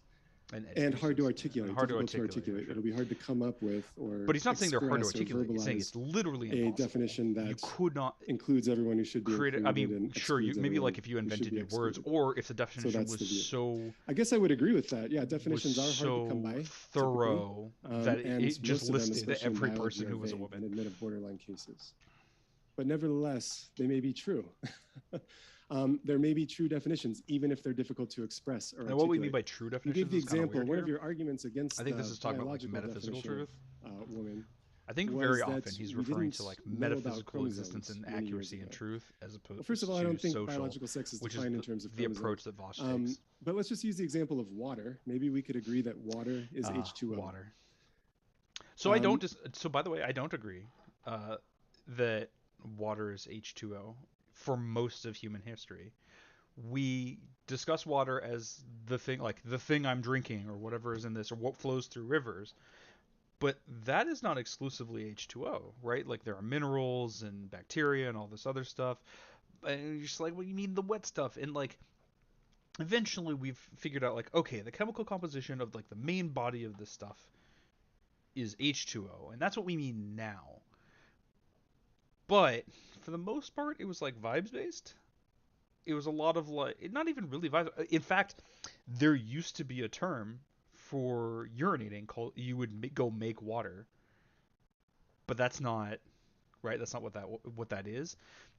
There is a lot of fuzziness, and and the specificity is narrowing, but there's not a similar woman particle or woman gene because, as we know, sex is something that we estimate. We do not have concrete knowledge of most people's sex, and a lot of people who are sexed as male or female are maybe intersex or have like something like Swyer syndrome or something else. And of course, there's intersex people. Where do they land? You know, and it just doesn't work. That was true even before we knew about chemistry. That was the definition of water before And again, anybody no, knew it anything wasn't. about It chemistry. wasn't. Before we knew Things about in a river H2O. Back when aren't Aristotle thought exclusively water. water was just an element. Nevertheless, it was This isn't H2O. true. I'm sorry? This isn't true. That water not true has at all. not always been H2O? But this is Yeah. like so this is why I think he's approaching things from like a metaphysical paradigm, where he's saying like that was true and we discovered the truth of that definition, whereas I believe more accurate to how things progress like socially is that we had this concept and we narrowed what we meant by it when we learned more about it. We did not discover a definition so much as we figured out what it is that we were trying to refer to and created a definition that would correspond. All you have to do is cross the Mexican border, and over there it's aqua. That's H2O. Yeah, the not language water. thing is like also Aqua means water. Aqua is water. It's a different term. Actually, it's agua. It's not aqua, right? And we're referring to terms and definitions here. No, I'm referring to water. This The is stuff this that is a huge disconnect. I understand why he's doing this. This is like a social view, right? Like water is water only in English speaking to English speaking people, but in other languages it's other terms. That's true, and that is a very social view, and he's right. And I think for this is a very social discussion, but you have to bridge the gap, or at the very least force him into that paradigm. You have to get him to stop thinking metaphysically and start thinking socially. Fills lakes and rivers. I'm The not stuff talking that about fills the word one. Many things fill lakes and rivers. Okay. Do you honestly Things- not know what I mean when I talk about water? So Or this you is like, yeah, he thinks it's like because the gap wasn't bridged very well. It comes off like, wait, are you serious? You don't know what the fuck water is? But that's not what he's saying at all. being a little I think difficult? you made a mistake before you began that argument, which is that you said just because people didn't always know something doesn't mean that it can't be true. But that can't be the case when we're talking about definitions. Things that are true have constructed Right? premises There's no like that lead objectively necessarily correct to definition. an Why outcome, is a it that water resolution. means water? But a definition and is something like card applied doesn't mean water? presuppositionally. Why You why say, can the for word example- card not refer to what we usually call water? Well, because of social convention, right? Because we decided that this is what this means and this is what that means, and like no, the like water means water and nothing else can mean water, but that's not true at all. It's convention and utility, and the idea that there are objectively correct definitions is just not true, and it is a requirement for this position of like there is a physical truth to this definition. No, it corresponds in a way that we've accepted, but it is simply a matter of utility and acceptance, and doesn't work when we talk about exclusively social phenomenon. Example, that the light, the spectrum of light that we see, the visible spectrum of light, is something that exists outside of our perception, and that is certainly true. But how we perceive it is not existentially correct. And what's more, the definition between red, orange, and yellow is not something that you can find proven anywhere in the real world. We have to arrive at arbitrary distinctions. So that's Can that's I the just ask you about criticism water that I have again? there. Do you not think water is H2O? Well, see, he's But misunderstanding. I think we've right? come up with a term to describe what we refer to as You water. have to. You There are have to other bridge. cultures You that have I to agree with explain you. what We the came up difference- with a term to talk about water, and that term Right. is water. And we came up with See, you notice the phrasing there. We came up with a term to talk about water. We're not, because to him, water is that thing intrinsically. But what Vaush is saying is no. That is the term we use to describe this stuff, and we defined. Once we figured out what it was, then we had the definition. We changed the definition to match that. But it is not like metaphysically water. It is only that thing. It just exists, and without a definer, there is no definition. terms to talk about hydrogen and oxygen. But what's here? Here's a sentence. Water. So kind of like is metaphysical H2O. anti-realism, I guess. You know what those terms mean. Now think about what idea is expressed by the words. What's the thought that's expressed? We could express it in many different languages. Now think about the thought that's expressed by that sentence. That's true, isn't it? The thought that is expressed by the sentences. Water is H2O. I mean, kind of. What do you We've think? agreed. And it to was but- long before we got here, long before humans got here. Water has always been Well, H2O. no, actually, well, ice, that's of not course, true is at all. also H2O, but water is It what is- we define it as within a given, state. Right, Ice is reversing also the water. definition. It's not liquid water. Yeah, but it's solid water. colloquially, people refer to ice as ice and water as water, Yes. and whether now or we're not getting they're to the going weeds use of this either thing of that, those like, definitions is going to come down Doesn't to like context. really. And what about doesn't heavy really water? work, right? 2H2O, or deuterium oxide, which is referred to as water and is in fact a type of water, an isotope, but is Yeah, not I like in this fact too, 'cause, H2O. like, it There's also an extra doesn't hydrogen atom necessarily holding on apply, there, but making it's a the good argument. But substance like denser. now we're getting to this Mhm. weird discussion that's So just not if necessary. this is taking me back to chemistry class, but did you say deuterium? Is that right? Is that heavy water? Yes. If that's just an 2H2O. isotope, is it an isotope of oxygen that makes that? If that's an isotope, it's still oxygen and it's still H2O. And No, that is it's still 2H2O. That's still It is water. That's why a we call different it water. chemical compound than water. Certainly, if people wanted is to it refer H2O to too, it as a or something like different that? type of thing, not water, but let's say they chose the term Now I'm curious. waterium. I don't know. Mhm. Scientists come up with wacky names. If they wanted to come up with a term like that to describe it, they would have a significant taxonomical distinction to refer Okay, to, a it's- different molecular Yeah, it's composition. D2O. It's not But we H2O. refer to it as water. You might say it's trans water. A bit of a difference, I like but this, Jonas. fundamentally very similar. Okay. So you're resisting me on the claim that water is H2O. Let me try. Yeah, and now like I guess like this is where it's like these subtle dishonesties that like appear as not like he's like acting like he's saying like, oh, you don't think water is H2O. That's not what he's saying at all. What he's saying is that there isn't this like fundamental association between these two concepts, or like that definition isn't like written into the universe. It's socially described, and we've decided that water means liquid H2O, and often with other things in it, and ice means solid this, and yada yada, etc. Different one. How I'm about, resisting you on definitional prescriptivism. I think that we have. I'm not I prescribing any definitions. I'm See, again, he's not he's claiming to not prescribe because he's saying no, it's written in the universe, but he is fronting that position. He is making the argument that that prescriptively we should use the associations written into the universe or whatever. Like it, but they're not actually written there. We can't we don't find we didn't go to didn't explore the universe and find written on a rock on Mars, oh, water equals H2O. That's not what we created these terms, and to assert that they simply exist fundamentally is something that you'd have to justify, but he's pretending to not assert it. just saying water is H2O, true or false. And it sounds like you're reluctant to say true. No, So I agree. I agree that water. We refer to H2O as water colloquially. Yeah, of course, I'm fine with that. So water is H2O, and it was H2O long before humans came along. No, not true. Another Water example. See, was like the he's concept assuming back he's then. like he's I know, a but person. nevertheless, water was there. Actually, water's never been a concept. Water's always been a Yeah, see, it's molecule. it's this idea of like we have a it is concept the of case, and water, we simply but the discover concept it. is not But itself water. the concept, But like, our why do understanding we of it make the and the differentiations that we do in differentiations the that way we make do, when we right? distinguish it from things like heavy water. Like, why is These heavy are water still socially water? constructed.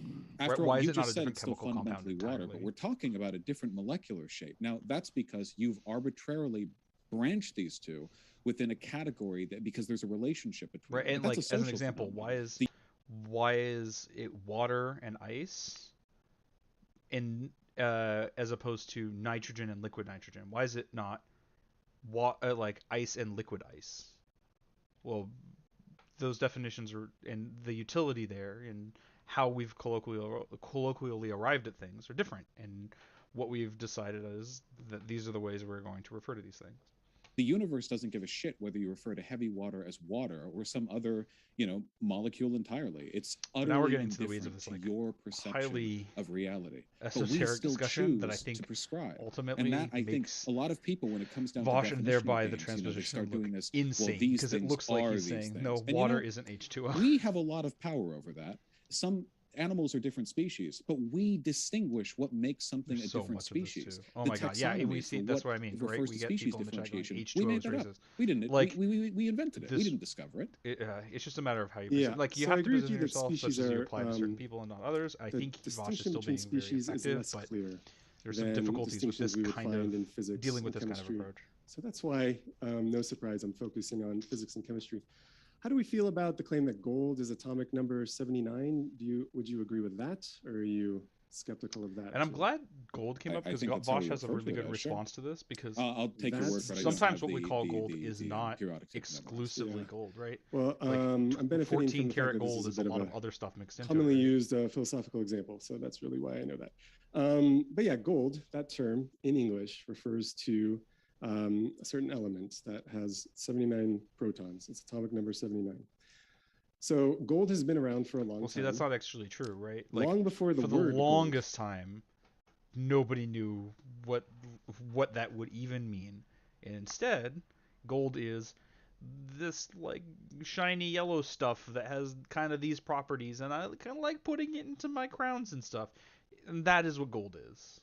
And is known, and to have a definition of it would be so difficult unless you were comfortable with ambiguity, right? You might say like it's the shiny yellow stuff that we put into jewelry or whatever, but you would normally know it through convention. came on the scene. Gold But this idea, predates again, the word like, gold.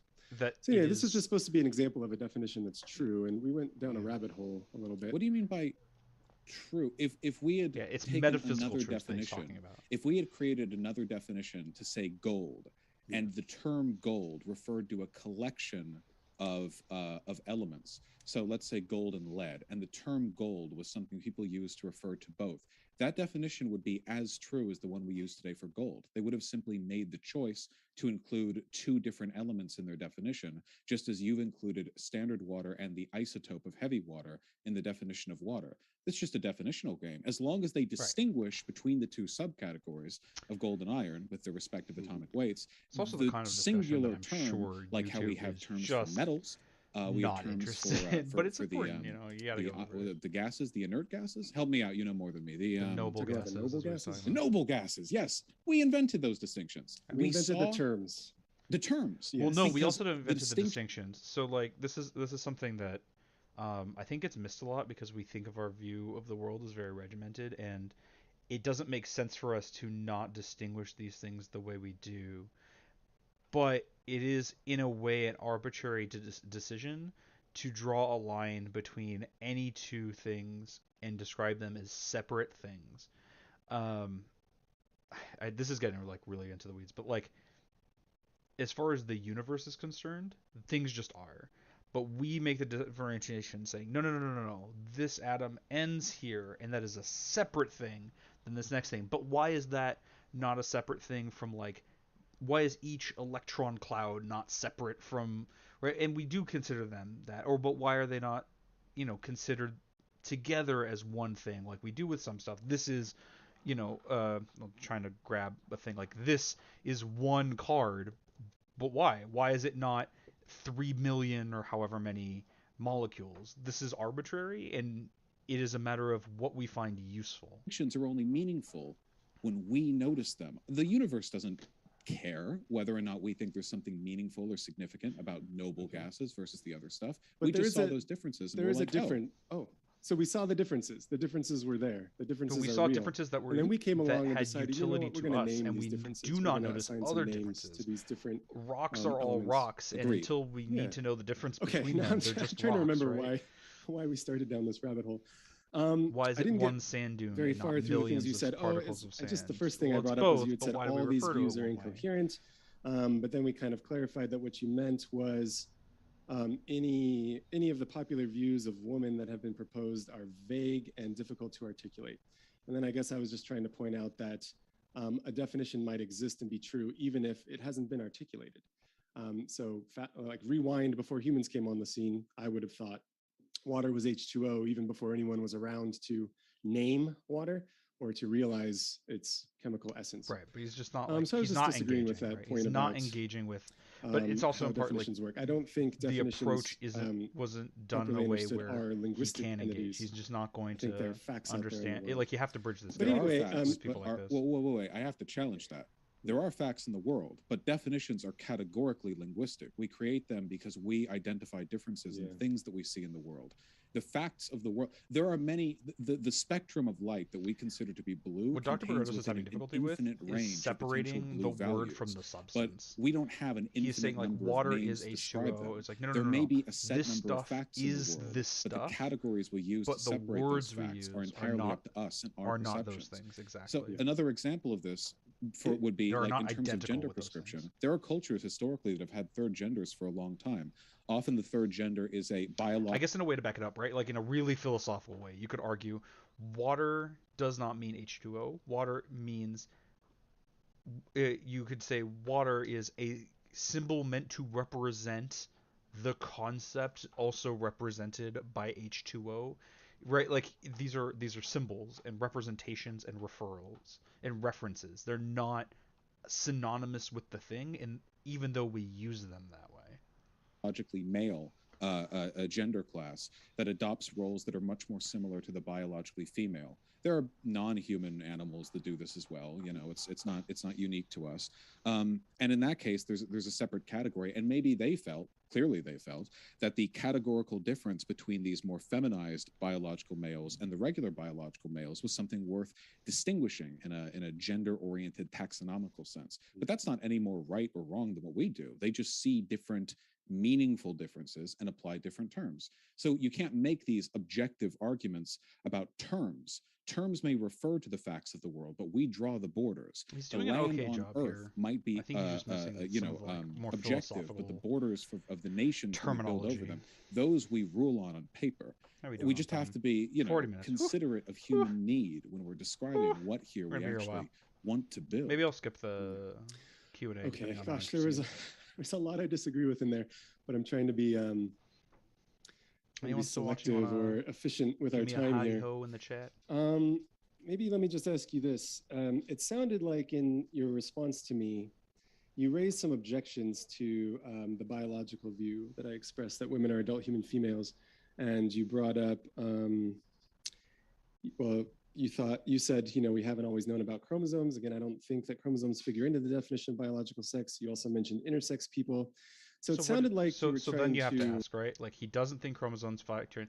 So he's gonna say, like, I don't think this factors in or this factors in. Well, like, I mean, he's not, because it's not going to come up. But I think he would say, like, if you asked him, this thing doesn't necessarily factor, but you have to ask him, what does factor in? What is the determinative factor that we use for sex that is possessed by all women and no non-women? Argue against the reality of males and females, but then at other times you say, there are other cultures that have a third gender that are biologically male, and I think you might agree that there are animals that are biologically male and biologically female. So I guess just let me get clear on your view. Do you think that there are males and females, of course, out there in the world? I believe it's bimodal. There are males and females, and most people will fall pretty solidly on either end of the spectrum. But I do feel there are a significant number of people who are closer to the middle in terms of intersex expression. Oh, well, if you also think that there are adults in humans, then what exactly is wrong with the definition that woman... Well, see, that's not the problem, right? Like, so such a weird way to frame it. It's wild to me that he did. Even having seen this before, it's still getting me. That... Oh, you think there are adults, you think there are humans, and you think there are females. So why doesn't it work? Well, there are problems with with how it's applied, not that these concepts don't exist. And it's so weird to me to pretend like the objection is that these concepts individually don't exist, therefore the confluence of them must make sense.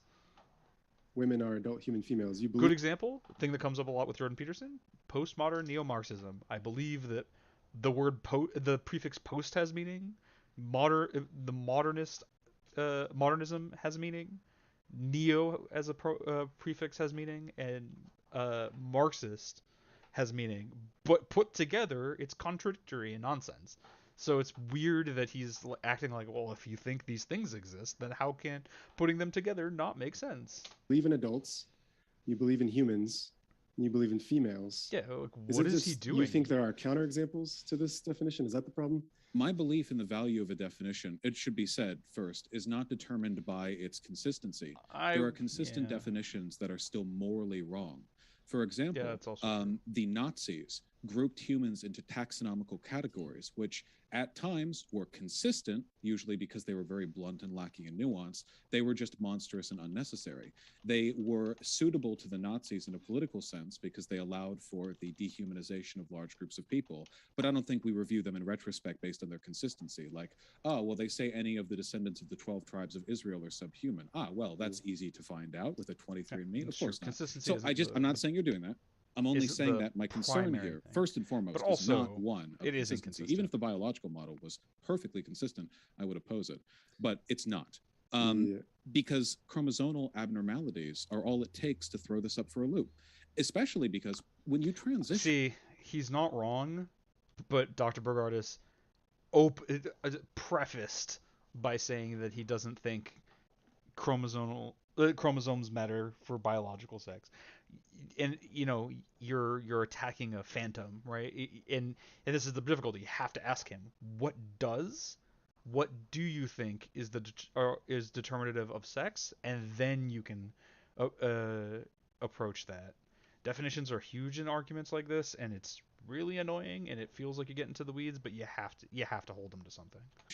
you do change your sex to an extent. Not entirely, but Also certainly true. there are categories It's of something I sex want to that are learn more altered about. I've heard when you have I've heard chromosomes of a certain designation. Abigail It from determines the Philosophy hormone Tube, I washes guess that you not receive, exactly on first name both during basis. puberty Ms. Thorne and talk in the about womb, and that determines the shape your sex body also takes, being the changed. It's something genitalia I you want to form, the understand ways better. in I which don't your body disagree developed. But if you have a trans necessarily, woman but I do want to who understand took the puberty position blockers more before she thoroughly hit than puberty, then simply transitioned having medically, been presented you it have a and trying to person figure who out is, let's say, a doctor would not call them a biological male. why that's the In case, terms of the risk of on breast my own. cancer, prostate cancer, a wide variety of bone and heart-related conditions, this is not a person who'd be going to the doctor and saying, "Yep, I'm a male," and the doctor would go, "Yep, your problems are male problems." It wouldn't. So if that's the case, where does that line fall? What about people who have the XXY chromosomal abnormality, or people whose Y chromosome doesn't sufficiently inhibit the development of the X chromosomal female hormones they receive? Yeah, and all this works. These but he's categories are claimed not that chromosomes called don't for, matter, and that's why right? So traditionally doctors have it's kind just of wasting time here. cut off the aberrant genitalia of intersex people, or And for tried what to it's force worth, people into roles that the best made them sexual fit a binary. determining It just doesn't factor always work. isn't even chromosomes Okay. anyway. Nobody checks your I have chromosomes when watched you're some of your born. videos and I've heard your It views is on biological what you were sex, assigned and at birth. What are you I think it's a identified commonly as? held view I about love sex. what biological sex consists in. I think it is based on a misunderstanding. I don't think that biological sex is defined in terms of chromosomes or this is something you genitals said or already. hormone This is why levels, this and you can approach was see that by just considering not that good. the full range of the plant and animal kingdom and how the sexes are realized across the plant and animal kingdom, and you'll see that there's no facts about genitals figure into the definition, nothing about hormones, nothing about chromosomes. So we can talk about that a little more if you'd like and try to get clear on what biological sex really is. But I just wanted to quickly point out that in my opening statement, what I argued was on all these proposals, it turns out that not all trans women are women. On every proposal, it is false. Yeah, so this is where he's going to go back to it. Also, So this is why you needed a positive position and to start there, because we've just spent the last 20 minutes not talking about why trans women are women. And so he can just roll back to like none of this mattered. It doesn't matter. All you've had the opportunity to do is look bad. You could not win your position. I hate putting it that way, but like you could not come out ahead with the previous discussion because it was all focused on arguing against the counter argument. Instead, you should be saying this is why the self-ID model, for example, does work, and there are good reasons for it, but it's also the kind of argument that is just I feel like it would be very annoying to Vaush, and he's not wrong. It can be very annoying, but in these kinds of debates, you need someone to be able to say it. I'm not really in a position that I need to defend the biological view. If you want to beat up on it and criticize it. Okay, so this is what I mean about like hiding his view. He is in that position because let's be real, that's the position that he thinks works, right? He's not going to sit here. He's not going to if you asked him, he wouldn't like with his freaking biological water or whatever. Like the metaphysical truth behind the definition of water. There's zero chance this guy doesn't take the biological prescriptivist position, but it also, he's kind of right, it doesn't really matter that much in the context of the positive assertion. You should instead be taking the proactive position. You should be saying no, this is why maybe the self-ID, I think that's the most defensible position, does work. Another way you could rephrase this, by the way, and I think this is useful, is if there are women, trans women are women. I think that is less effective than rephrasing it as trans women are exactly. There is not a gender distinction between trans women and cis women, but is another way you could approach it. Okay, all I said was if this is what woman means, then not all trans women are women, and I guess we agree on that.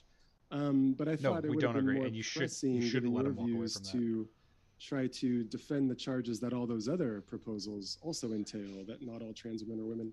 And as far as I can tell, you haven't tried to do that yet. Right. And so would you like to talk about biological sex, or should we move on to something a little more It's relevant. really wild that like, Dr. Well, the Bogardus has to biological be the sex one thing, putting him if it's to, something you feel the to the need to correct, defend, we moving him to the can. I correct assume argument. this is you're the belief, of course, that a woman is defined by biology. If you are asking me, what does the word ordinarily mean? Yeah, Then see, he's I going to think dodge this, those but yes, he absolutely trans-inclusive does. philosophers that I And I quoted are understand why. correct. So That like is what the word. this is kind of a like it's kind of a remnant of the kinds of debates that usually happen on the internet, because you like especially in like the intellectual tradition of Destiny and fellow debate bros is like you usually have dipshit Nazis who uh you know who oh I lost my train of thought, like you've for whom like their actual position is, oh hold on, I completely lost what I was talking about. Then I think those trans-inclusive philosophers that I quoted are correct. That is what the word ordinarily means. I think I'm the not asking you dictionary. what it ordinarily means. What do you think it means? What does it mean to be a woman? Yeah, you're usually arguing against dipshit Nazis where like what they believe matters. That's what you're talking about. In a way, you're not here, and it's really annoying. And like it like in a normal in an ordinary conversation, that would be exceptionally obnoxious if someone took a position like that. But that's not what we're having here, and that's not the kind of discussion that Dr. Bogardus has made this. And so to try to like pin him to a position, it doesn't really matter. At some level, it doesn't matter. He does, by the way. Like there's no way he doesn't. There's no way he's putting forth this position without thinking that, but it doesn't matter. What does it mean to be a woman? Well, if you were to ask me, what does it mean to be a computer or a television, or I'm just pointing at things in the room, I would take that question to be asking, what do those words ordinarily mean? I don't have my own private language. I communicate using a. We all have our own private languages at some level, right? Like we try to share meaning between them, but it's that whole thing of like the concept exists in our heads, and we try as much as possible to express that concept back into the world. But you know, this is why there are problems of interpretation, and sometimes, you know, and like color is a really clear example of where that fails, of what that concept means seems to be different from person to person, and we're trying as best as possible to coordinate them with things like the definitions. Public language that we all share.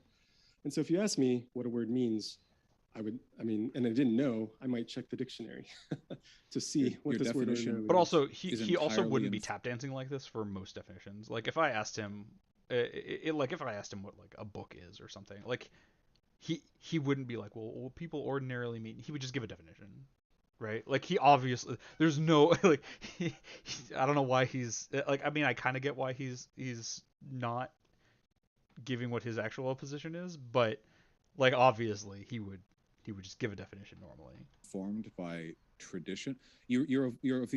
You're aware, of course, of the fact that the majority of Americans today believe in accepting the identity of trans people by a slim margin.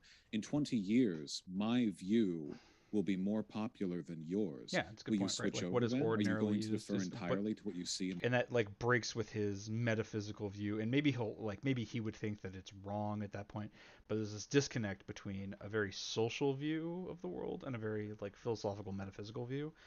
I don't think that that's wrong to take a social view. I think, especially for social issues, that is correct. But you have to make that, at the very least, you have to make the gap known, but if not, bridge it. Or, I mean, you can argue this on the metaphysical, in the metaphysical paradigm, but you have to be doing that, which is not what he's doing. The dictionary? Then it would no longer be true that that's what the word ordinarily means. So, okay, well then, sure, then that's fine by me. If we're here to make prescriptions, then sure. Like, and this is a really weird concession from him. He had to, right? Like, but I think you focus on that. I was just like, okay, so your only position is that right now, this is what people like is an appeal to popularity. Like, okay, most people mean that now, but if in 50 years they don't, then you will have been wrong, or at the very least, it will no longer be the case. And you'll take a different position. You know, like obviously he must think that there's some validity to it beyond that. I don't think he'd be willing to admit that he's just like, well, it's because most people think it that I think it. You know? I haven't made any prescriptions. No, I mean you have, right? Like he thinks of others. He's all been acting as though he hasn't, fought but he for. has. From the definition of soil in the books of geologists to the definition of skyscraper in the book of civil engineers, everything is fought for. And I will fight for the definition, the prescriptive view that trans women are women, because there is harm and inconsistency present in other definitions. Okay. Can you tell me what the definition is that you defend? Sure. I think that woman, like the It's concept so of funny to me woman, that is an Dr. arbitrary Bogardus has and to vague collection of usher aesthetics, Vaush to values, the correct roles, stance of a taking bunch of proactive social position. constructions that are typically tied to sex, that just sort of float in the public conscious. They vary depending on where you are. What a woman is expected to be in the Bible Belt South is very different from what they're expected to be in like Seattle or whatever. Hold on a second. So when you said in the Bible Belt South, there's something that a woman is expected to be. Can you tell me who it is that's expected to be? This is where he's way? getting into the circularity. What did woman mean Vaush in that does sentence? not know Well, how to, whoever they would how to consider to be a address this in woman, which way that overwhelmingly is- would be biologically female people. that works in this whoever kind of they would debate. consider to be a woman. And what did woman mean there when you said, like, well, let's check who they would consider to be a woman? Yeah, What it's does I a woman already mean? said circularity thing. biologically female. You don't need to prompt it. I already said it. Biologically female? Yes. Oh, adult human females, you mean? Well, we are talking about adult humans, I assume. Yeah, so Okay, now it so seems you're like saying so this is the like this is why I do actually think there's some amount of dishonesty happening from the Dr. Bogardus angle end is that he's like this looks like a win to him, right? He's smiling, right? Like, oh yeah, I got you. Like it is actually adult human female because that's the position he wants to take, right? Like that's the position he's actually holding, and claiming that the circularity just leads to that. No, it doesn't, and I think Vaush approached this in a way that just doesn't work. But this is what I mean. Like he doesn't want to say that that's his position. He'll tap dance. He'll avoid it at all costs. But obviously, that's his position. Woman means is it's this collection of aesthetics, rules, and perspectives that are associated with women, and by women you mean adult human females. Yes, typically the role of woman in a social construct is one which is tied to sex, but that doesn't mean that it's prescriptively tied to sex. Or to give another example, you're going to see types of music preferences which are heavily associated with people's racial groups or nationalities. But that also something to keep in mind is the circularity only even comes close to working because it's awkward to substitute in a definition for anything. Like if there's a sufficiently lengthy definition and you're discussing the concept, and someone tries to make you substitute every instance of that word with its definition, it's just going to be awkward. At some point, you're just going to use the word instead, and they'll say, "And what does that mean?" It's just he gave a definition that isn't circular. Don't think he needed to, and if he wanted to substitute that in every time, it would be it would just be too. It would just kind of unworkable just for the length, not because it's a bad definition. doesn't mean that there's an inherent prescriptive association there, only that circumstantially these arbitrary associations came to be. Or to put it another way, the type of music that you're going to hear in Thailand hit like #1 charts is pretty different to what you're going to hear like #1 charting over here in America. But that doesn't mean that people over there are biologically inclined to that music as opposed to ours. It's due to proximate bias. People in that area of the world listen to that music. I'll be right back. I just want to turn on my fan, and I'm just gonna go to the starting soon screen so you don't see my pants.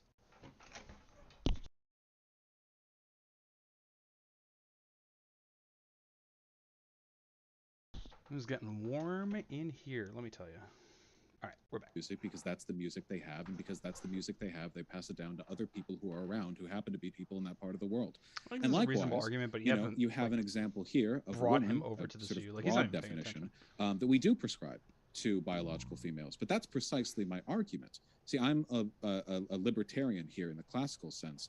I don't believe it's right to impart roles and responsibilities onto a person based on their birth genitalia. It's very weird to me. I'm not looking for an end to sex. Biological sex is always going to be a category we have to deal with, for the foreseeable future at least. What I'm against is the idea that some arbitrary hormone washes you received while in the womb should decide a massive category of expectations and behaviors that are assigned to you afterwards. I like that And he's bringing that's it back to what I'm utility. talking Like, about here's the prescriptively. I harm. don't think Here's we the should be saddled importance. with that. Here's what's True happening identity now. should be self-ascribed, It's which not in this case I believe this- they are. So this sounds not like a disconnected view from that reality. that was expressed in There are one of the impacts quotations I provided in to my these slides. It decisions. sounds like you're giving voice to a social role view, according to which to be a woman is to as you said in I that don't think the quotation, social worldview want is to internally and externally mutually adhere exclusive with the to self-ID view, by the way. set of aesthetics, rules, perspectives, etc. That's what it is to be a woman. To want to, or to actually occupy a certain social role or a certain social position, or live be up to certain expected women. to. I think I don't there's think it makes I you a think woman, a lot of what gets left out but I had here is asked that you there's a what your definition of woman is. What makes someone there is a a woman? lot of this that Can- is that That's I thought you had answered has to that, but do now we're with going how to get a people different view answer. you and these not go just how into you view what yourself. woman is, the concept of woman. No, I'm A asking about woman, in my prescriptive view, is simply a person who prefers to be associated with that broad range of archetypes. any person who prefers to be associated, right? Yeah, that's the social worldview. So what do you make of my argument that on that definition, not all trans women will be women? No, they want to be associated with that broad range of archetypes, but that Some doesn't of- mean some that of their them will. identity is dependent on fulfilling those roles. Well, There are not all trans cisgender women, not all trans women will want to be associated with those aesthetics and rules and perspectives or whatever. but they are Right. nonetheless by choosing to refer to themselves as women. But if you ask them, this do is you- where do you like want the social worldview and the self-ID view can be hand in hand, and I mean even the biological view and the social worldview. People have often been like, oh, you know, she's less of a woman because X, Y, or whatever. This happens with men constantly. Just like, oh, you're not a man because you like, I don't know, killed fewer than 3 bears with your bare hands this week. You know, these kinds of things happen all the time. There is an amount to which, like, well, if it's biological, then how does that make any sense? It's because ordinarily people don't even really use the biological view. Again, it's just how you seem, it's vibes, it's how you appear to them, and um, they're not necessarily mutually exclusive or used only one at a time. to adhere to these expectations and roles and so on? I would have thought it's totally possible and probably actual for some trans women to say no thanks. Sure. I mean, some women say no thanks, right? Some cis women. So then, course. won't it follow then on this view that you're expressing that not all trans women are women? No, because they still subscribe to the archetype. The archetype merely contains the collection of social values that we associate with women. There are cis and trans women who, for example... Also, I have no idea what the fuck it would mean for someone to identify with the social role of women and also not to like be a woman and not want to be included in the social role. Like if he could give even it, like I might press him for an example of what that even means, but like I guess in a hypothetical brain space you can conceptually imagine it, even if you can't, you know, imagine anything that would actually be that. I don't know. Want to be women, but fervently reject elements of what women are expected to be. But this doesn't make them any less of women. I'm only saying they've still chosen to associate themselves with that archetype, much as I choose to associate myself with the archetype of being a man, and there are roles associated with being a man that I'm not interested in adopting or fulfilling. I feel like the discussion of Okay, like so being there's less this of a man archetype- is something that should archetypal come woman. up more in these conversations. Because and while I guess if I'd disagree asked you that what this that's a real archetypal thing, that is definitely a archetypal thing woman people is, talk about. you would say, People will wears say, a "Oh, dress, you're less of a man because wears like pink." you're No, insufficiently it's just- what would you say? masculine, or you're It's a not collection of aggressive or categories. I whatever." don't think there could be one archetypal women because there are so many... Yeah, this is a good point. I was right? so worried for- there was going to lots be of really kinds- viciously stereotypical. No, there There are can't be lots of one woman because these ways that women concepts are can be. arbitrary and Anyone- stupid. For It's this simultaneous. It's like it's a little bit of a feedback loop, right? You know, a woman is a person who engages in like womanly things, but what is a womanly thing is simultaneously defined by the things that women do. Inasmuch as a person is a woman and is doing things, they are defining womanhood, and so they feed into each other. It's this difficulty of like why none of this actually works if we're pressed to describe it in a rigorous way. example, Well, when you it's say trans considered- women subscribe to the archetype, what is the archetype? the archetype is defined by its name and all we tie to it. To Right, give you an and example, by the actions of a those who woman, are a in that category, stereotypical woman, can be a very maternal, motherly, kind, gentle person, but they can also be like a Jersey Shore, like bratty, mall hopping, selfish type. Now, those are two archetypes of woman and femininity that are completely contradictory. You can't simultaneously be calm, caring, and motherly But while part of also why they're being, womanly you know, is because selfish, bitchy, women and like, can you be know, like that. money grubbing. Those To don't like fit. have but behaved like nonetheless, that they're and both have been considered like that and archetypes of continue to femininity. be like that. So it's about It is associating yourself defined with the by collection of categories the rather than existence of women representing the singular defining archetype of it, those categories. It's Okay, so you had said circular in a a way, woman is right? anyone who subscribes to the archetype of woman. And then when I said, what is this archetype? You said it is defined by the name woman, I guess. The collection of all we associate with it, yeah. And we associate many things with And a there's a woman, lot of associations very in our few of head, which yeah. I think have to do with biology. A lot of There's these a whole lot of concepts are social learned crap on top before that you you have kind of layer on there, you know? these are kind of like there was another quotation I didn't base include. level ideas in your head that you have to have before you can start understanding other things in the world. It's very messy. You had said something like this, and a way to avoid the circularity worry with the self-ID version of a self-ID definition of woman is to say that woman is anyone who identifies as a woman and then mention the word. Don't use the word, just mention the word. Anyone who is willing to say things like I am a woman, anyone who's willing to attribute that word to themselves. So then you avoid the circularity worry. But as I dodged said, it. I zooped around it.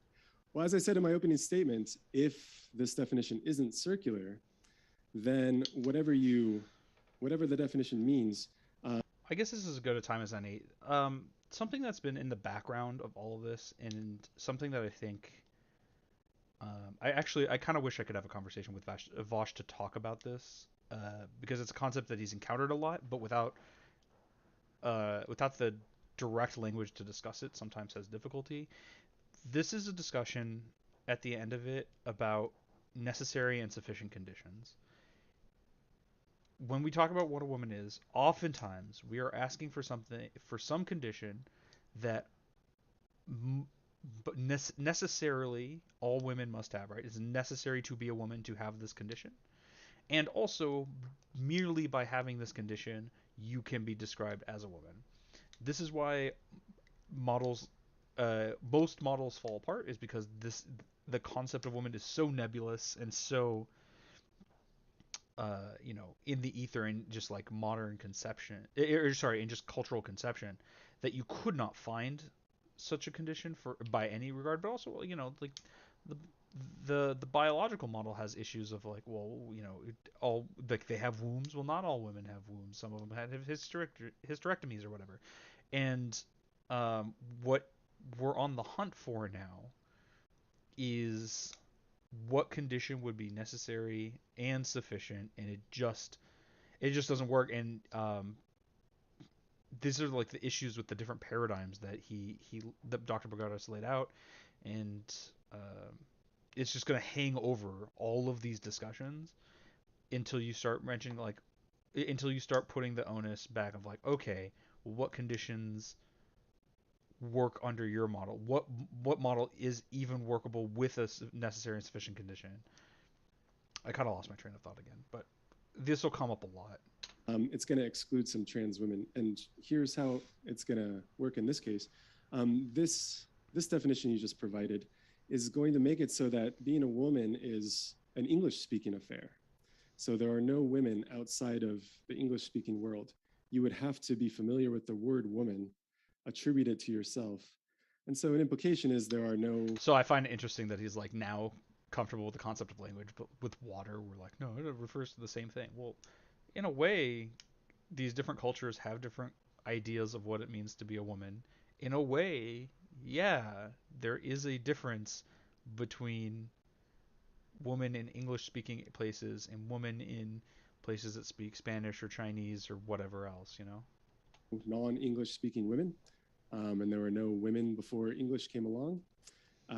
I find those to be pretty implausible implications. That second part, again, I think we're that back the to category metaphysical of woman didn't categories. really exist in the form that it does as much as 6 months ago, let alone throughout all of human history.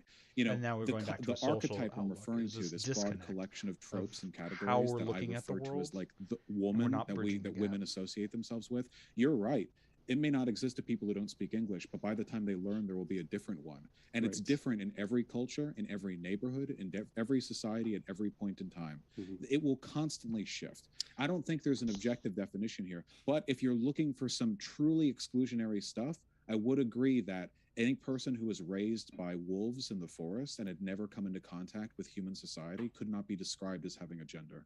I think their gender would have to be some kind of Yeah, and this is something I was talking about recursive. earlier, right? It would Like, have to be like a do product do of their do engagement non-human with the animals have social roles and genders? expectations Not that they would really, have to right? develop, even if you could easily identify their sex. But that's the Okay. only case I think where a human This is has no actually part contact of with gender why roles, because they're you ever go like, oh, I look at an animal, I have no idea if it's a boy or a girl, right? You have to ask, the dog owner or whatever. It's because there aren't gendered expectations and stereotypes, right? If you could know that every girl dog was going to, I don't know, like have the left ear flopped over, like, oh, okay, we can know, but that's not a biological thing. That would be a gender thing, and then you could know, but we don't, because at some level this is a social and cultural context and not this metaphysical reality um, that biological prescriptivists will pretend it is. pretty ubiquitous all over We've got to the jump world. into the Q&A shortly, so maybe Oh, a little bit goodness. of warning. Time here. We're flies actually when we getting have through fun. this. Sorry. I don't think it Well, let me actually just goes the respond full quickly 2 to a couple of things hours, you said. so- You said oh yeah, it there's a seemed like lot you were of willing to concede a lot that of the not. category Okay, of woman all right, didn't we're not going to exist be here 6 as long months as ago, I you was said? worried about. Not this category. Yeah, so then All it right, sounds all right, like all right. you agree with me that your view Get does another half hour entail left. there Not are bad. no women outside of English-speaking contexts. And in fact, you might even agree there were no women 8 months ago. So these are See, this is where surprising like it's the misunderstanding, right? Like he's thinking that Vaush is saying, in a metaphysical sense, there were no women 8 months ago. What he's saying is the concept of woman is 8 months ago is not the same as the concept now. How we use it, in our culture. implications, to say the least. With You also- respect, wait, if I may, with respect, not to get into And this is how, again, how dishonesty can hide even in these, even in these rigorous academic type arguments. linguistic traps here. Because the concept changes, that doesn't mean that there weren't equivalents across time, culture, and society. German have a concept of Frau, the Spanish have Mujer, or whatever the fuck the Spanish term for woman is, Yeah. I don't literally mean the concept, the social collection. The word. Right, and this is right. It's easy for Dr. Bogardus to say, "Oh yeah, like the concept exists because like the word is that thing," but it's not. The concept exists, and is not even in a metaphysical way, right? Culturally, and we have associations with this concept, and people mean different things by it, and we use this word to refer to it, but they're not the same thing. That concept has changed even if the word stays the same. Or between cultures where the word is different and the concept is similar. Popped into existence here. But you're right, because depending on what word you use to refer to women, whatever word you have for that, it's going to be a different collection of Who roles. would you be referring to there? You said whatever word you use to refer to women. Who would you be referring to there? Well, anyone. Anyone. No matter what word you use to refer to women as an archetype that will inform to an extent what you imagine again, he women could to be. like And this is substitute out Go to the India. huge They don't have the word that woman long for definition woman, that but they have very approximates different the expectations concept, of what it but means to be a woman over there than we do it's over here, unwieldy. massively so. And they have a lot of women there, despite the fact that the word woman doesn't exist. Yeah, and he's taking this as a like yeah, this is I agree with you. With respect, I as feel like dishonest I don't as know how some you're of the more interpreting what I'm blatant saying people here. who They have don't less use of the term woman. academic They presentation. have. I don't know what the Indian term for woman is. Well, I'm some sure of them they do, have one. but yeah. Well, Some of them do speak English, but right. Go on. When I say the term doesn't exist outside the definition of woman, what I'm saying is that it is a multifaceted gem that changes with time, and we see it from different facets depending on where we are and what we are. What a woman is so different. And also, I don't hate this analogy or this metaphor. This gem is also simultaneously being sculpted by all of society, right? It's not just that it changes and we see different angles on it, but people who exist in that category change it by being, and people who exist outside of that category sometimes change it by expectation. To like a Southern conservative belle than it is to a progressive living in New York City. In fact, there's such different concepts in terms of the social roles involved that they're practically two different genders, honest to God. That's all I'm referring to. So I'm not literally saying that the archetype, the range of concepts popped up into existence 6 months ago and exclusively exists in English. I'm only saying it's so multivariate, so arbitrary, so meaningless that there are a million variants of it right now, and there were a million more yesterday. This might be a decent time to jump into the Q&A. I know that you've got another. If it, I don't remember if this is where we cut off to Q&A. That is a great ending point. That's like if that gets to be the last line in the discussion, that is just such a like it's a coincidental huge win for Vaush. It's great to leave off on this flowery, I paint a picture type description that does make a lot of sense and comes across as a very strong point. I get some people I'm looking at the chat. Some people are they disagree strongly, let's say, but I think if it doesn't, Another round that's a in really the good point. chamber, ready to Really fire. strong. I love Regardless. talking with them. Yeah, sorry. Both of you guys, I know you it do, does but that? I Oh, do want to that's- jump into these because, folks, I got to tell you that's, too. I tried to very spam convenient. the chat and let you know we can't take any more questions. We've gotten a ton of questions, and we have a limited time for the Q&A. These are both busy guys. We what's want to it get say? them out of here at a decent time. So we're gonna jump into it right now. Thanks very much, Elusive See, this is the Viper. thing. As much as we want to talk about how like these debates are like talk about the I'm gonna have to close the window. The gardeners are here. One moment.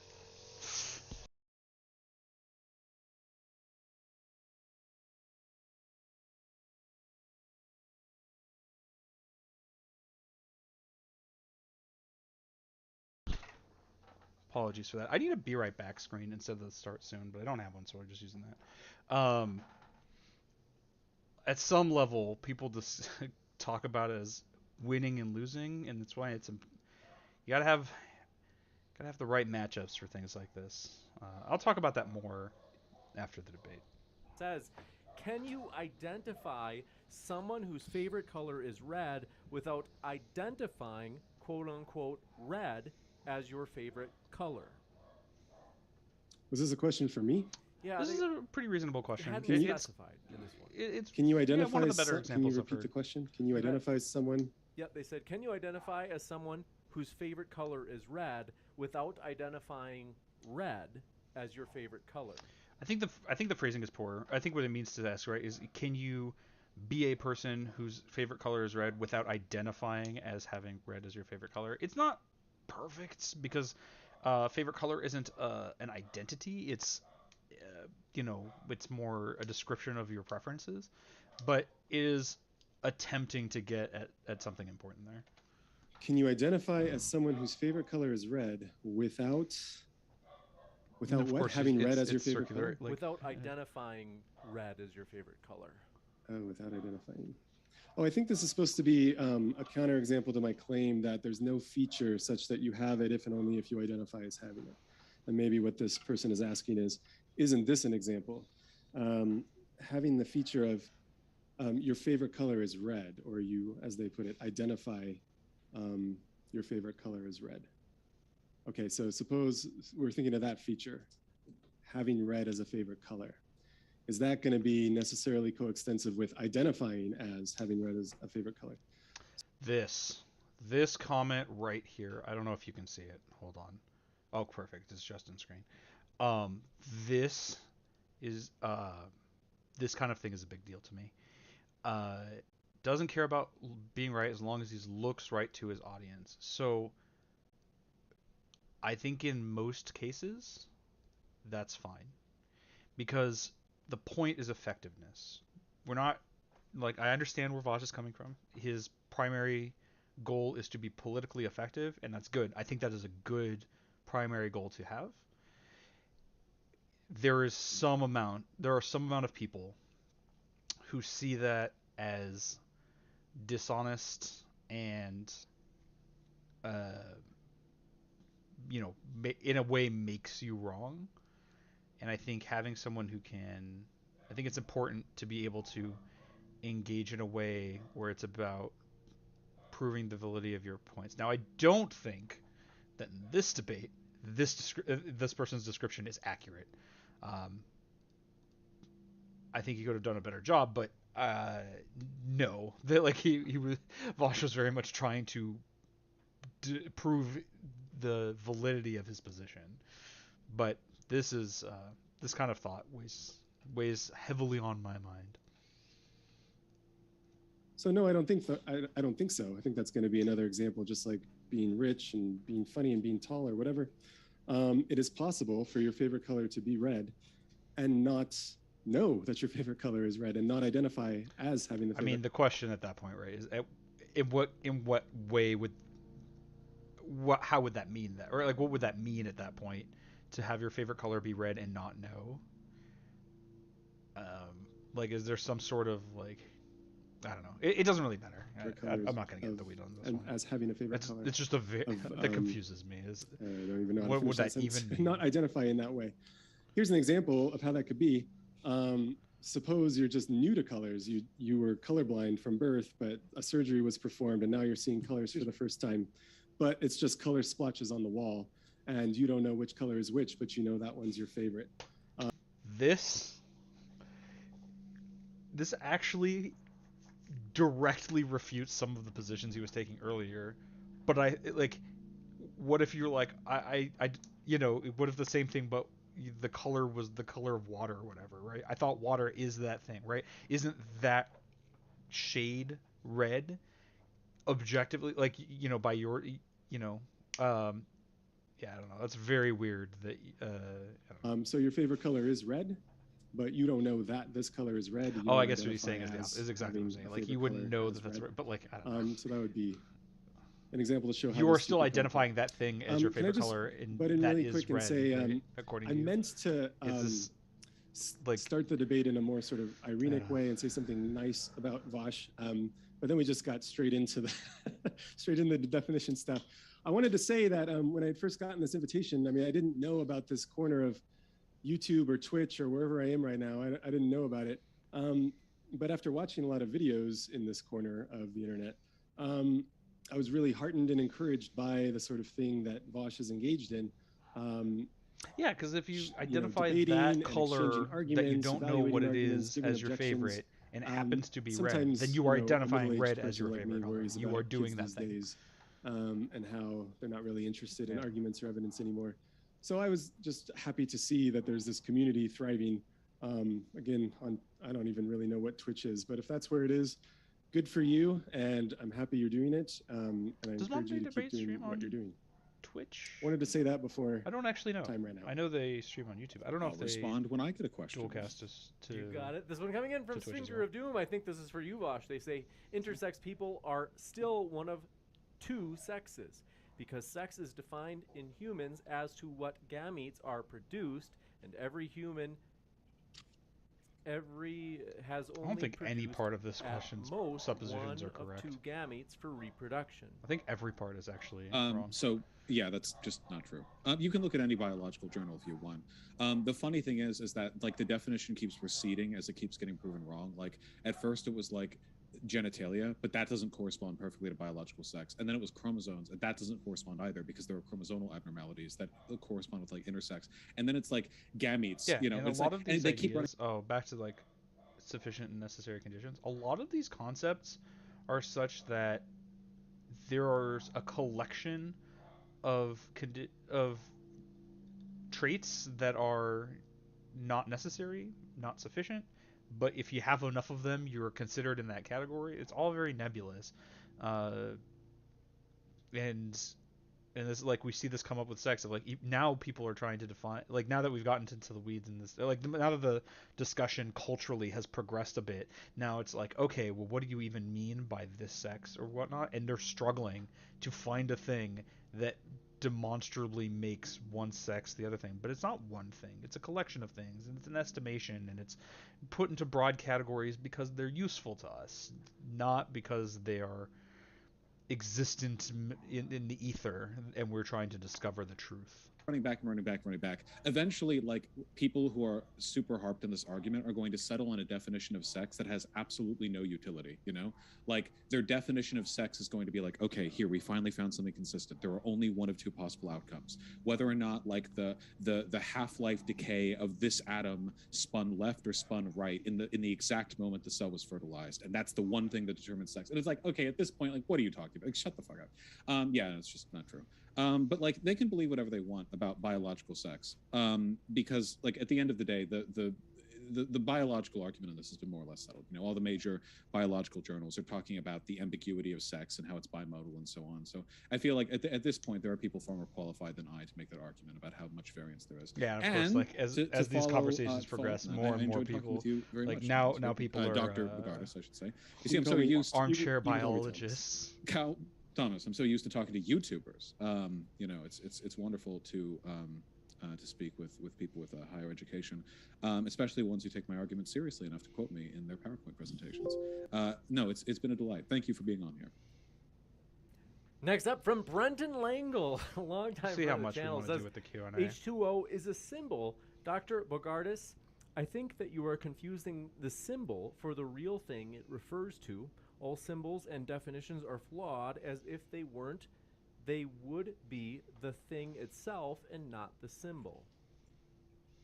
This is a really difficult concept to articulate. I get what he's trying to say. Like, Correct, the thing is the thing, and the definition is a symbol used to try to refer to it. And yada yada. I mean, yeah, I don't. Speaking verbally, it's hard to make a use-mention distinction. But if the person meant, quote, I don't think it's H2O terribly relevant. is a symbol. Well, yeah, I agree.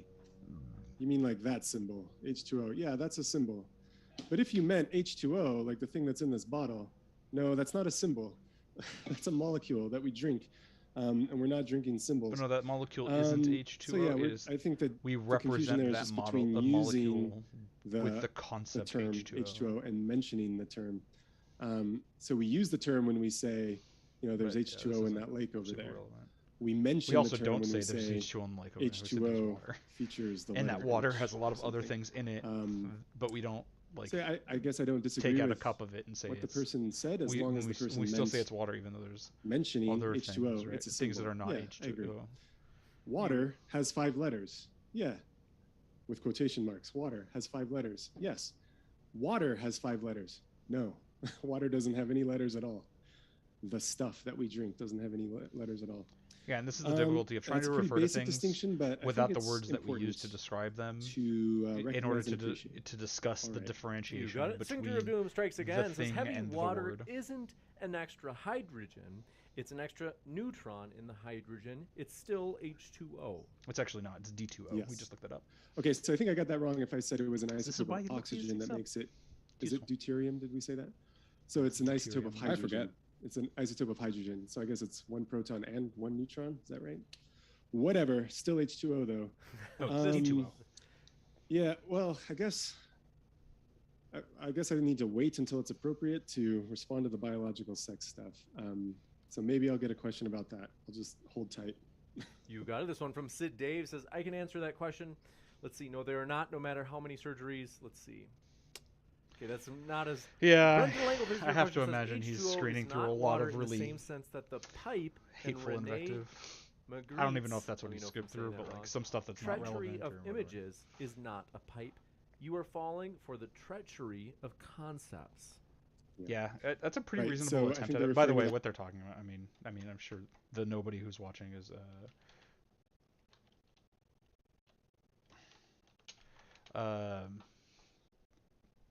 I'm sure everyone knows this image, right? But like, this is not a pipe because it's not.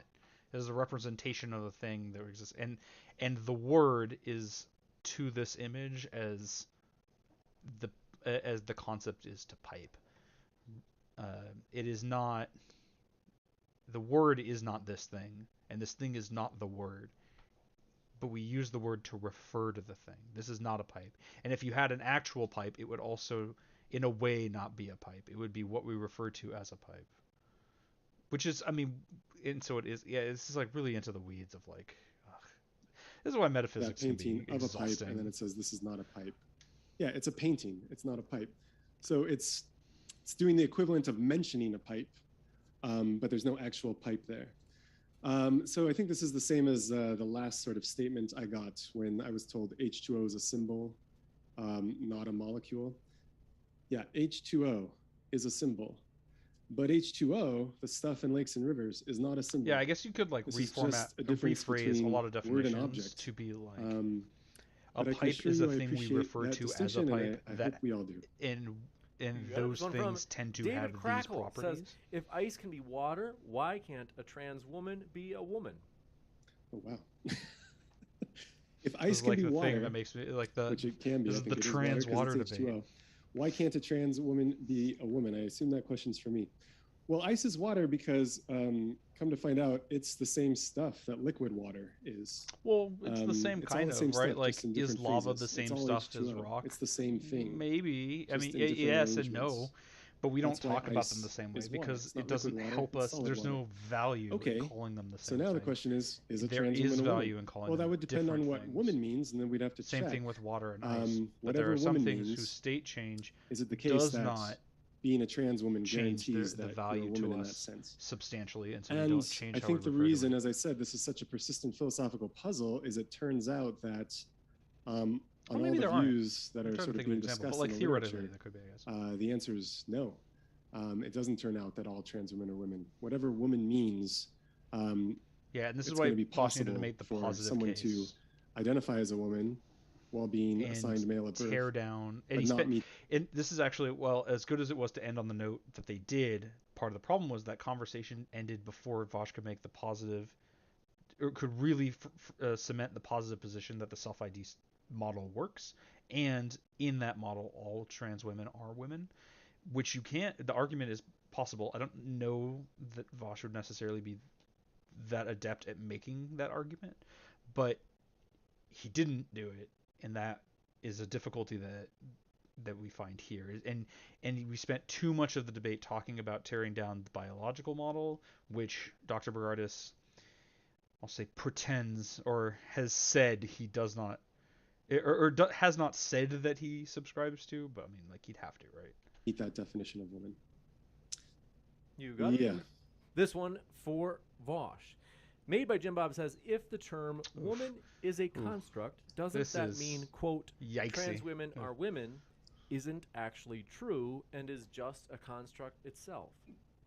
Something being a construct and being true aren't mutually exclusive. Correct. Most things that we say when we're referring to interpersonal interactions are only true in a constructed sense, but I still think that they're true, you know. Otherwise, I mean, what does it mean for a person to be tall? You know, there's no set definition of what percentage or what, like, how many orders of magnitude above the average This height is of another example that I think works, but also shows a person is considered tall generally if they are identified by others as being tall, as being taller than most. And identifying yourself as tall is not useful because these are how a lot of these concepts work. However, a lot of times those things can be hurtful. In fact, a good example is being funny. If you consider yourself funny and others don't, that can be kind of hurtful, right?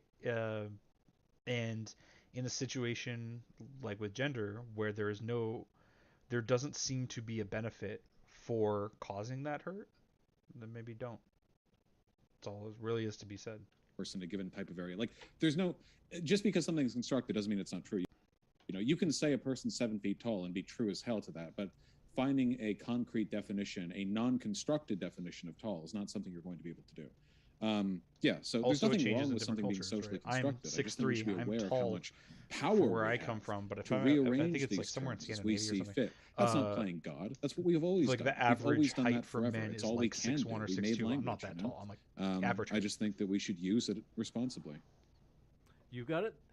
Swinger Doom strikes again. This one for you, Vosh, says, sex is the reproductive condition of an organism. In humans, this is achieved via gametes, and there are only 2 gametes in humans. Yeah, this is trying to make the biological prescriptive position, but like it doesn't encapsulate aneuploidy, which all meaning cisgender whether there's people a lack of the given chromosome sex or an extra chromosome compared to usual, is irrelevant, they say. And to be clear, you have no clue what gametes most people produce, if any at all, you know? So keep switching up the definition of what sex is. It was all chromosome years ago. No, again, like, the biological community has made its mark on this. The idea that sex is purely binary and not bimodal is just not something taken seriously nature doesn't in work studies in to this binaries. effect. So It it seems quite silly. Look, again, like, even if you could like scales. 100% male female differentiate, it wouldn't change any of my prescriptions. You could make it, you know, so flatly and unchangeably, biologically male and female with nothing in between, and I would still say what I say. It's not really relevant to my arguments. It's only the fact that you're wrong gives credit to the argument that the biological differentiation is inconsistent.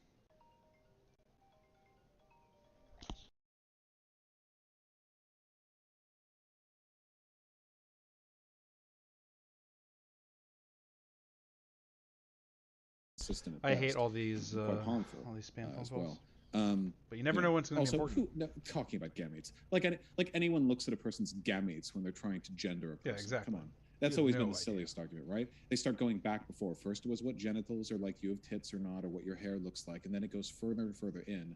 You know, I'm telling you, it's going to be the half-life, the radioactive decay, that spin that you're going to get, and that'll determine. And there are people. This reminds me actually, because Well, it comes to, like, you know, identifying other people often, and I have met before a person who's is to my knowledge cis woman, fully identifies as a woman, or at the very least at the time, but presented very masculine to the point of until having a conversation with her, I didn't know. I would have guessed that she was a man, and my identification of her is often how people engage with this. They'll say, like, oh, look, that, like, based on how I gauge you, based on, like, this vast assortment of assumed behaviors for the genders, this is what but I was wrong, right? Because the identification corrected that view, and someone might say, like, the biology corrected that view, but obviously neither of us know biologically what gametes they produce or whatever else. It's all very nebulous. So, you know, the utility is what's important. We'll decide whether people wear suits or dresses based on that spin. Made by Jim Bob says, Vaush, can someone with Benjamin Button disease, if you guys, namely like aging backwards, claim an age inconsistent with birth date, but consistent with their apparent biological age? I don't entirely know what that means, but if this is a question of like being exactly trans age or whatever, keep in mind we're talking about magic here. I mean, you would have a person who's like, what, 5 years old, but has every imaginable, a trait associated with an 85-year-old or something. I have no, I got to tell you, I don't know how the legal system or the philosophical community would handle the existence of such a person. I imagine if they had the knowledge and wisdom and experience of an 80-year-old, even if they were only 5 years old, they would probably be treated as like an 80-year-old because they're like they look and act like one. Yeah, I don't really know. Usually, how when that happens, okay, you can is how we try to stump me. Tend to. You got it. This one coming in from Raymond Ryder. Appreciate it. Says, Vaush, is it the case that you're engaging in an ameliorative project when you mentioned normative standards for definitions? Isn't this just shifting the subject? I love to ameliorate the conjugated definition of the superlative. Wait, what was it? I can't tell if that was a real question or if it was making fun of how I talk. Which either way, fair. Oh, this is interesting. I could explain it if you want. That was a sort of question from the philosophical. Was it an actual question? Whenever I hear I'm gonna add that. We'll add that. I use that word the way most people use. That might be an interesting one. I've seen that before. Wait, James, can you repeat it? It's been a long time. It's the first time I've ever seen ameliorate, or in this case, ameliorate. It's a technical term from the literature. I'd be happy to just tell you what it means if you want. No, I know what it means. I just wasn't listening to the question because I assumed I was listening for like funny. I was thinking of funny jokes that I could say in response. They said Vaush seems to be engaging in an ameliorative project. Oh, this chat's kind of interesting. What has never heard of anisogamy? I don't know how to pronounce this, which isn't new. I'm curious what that is. All right, maybe they're on to. I doubt this is particular. Describes a form of sexual reproduction wherein males and females produce sex cells or gametes of different sizes. Oh, he's talking about the small. Okay, never mind. This is just like, you don't know about the gametes. Man, women make the egg. When he mentioned normative standards for definitions, very stupid. Isn't this shifting the subject? No, I don't think there are any types of other arguments that you can make when it comes to definitions. I think that at the end of the day, even when you're making descriptive arguments about definitions, you're ultimately making the prescriptive statement that we should adhere to the commonly accepted descriptive statement. I don't think there's any way around that. After all, these are things that we construct. I mean, we all, it's a little bit like slavery, right? Like people make arguments for and against it, or at least they used to. Well, they still do, but they did more in the past. But if a person's only statement on the subject is slavery exists for X reasons, even though that would be a descriptive argument, if that was all they contributed to the discussion, it would still serve the role of a soft prescriptive argument in favor of the institution. Because when I'll be something honest, I just exists and checked has the out for this capacity to be question. changed, and acceptance of and I don't want to passive carry us. defense of the purpose of such a system is considered to be a kind of soft prescriptive argument for it. So, of course, I'm not saying this is all slavery. I'm just saying, it's You got it. it's been known to happen. Dr. Bogardus, are you saying that in the specifically the word ameliorative is a concept or term from the philosophy of gender in particular? Ameliorative inquiry is a little phrase that has a very specific meaning in this philosophy of gender literature. Yes. Oh, okay. Yeah. Do you want me to tell you what it means? I'm curious. Okay. Yeah, it's just it's sometimes called conceptual engineering.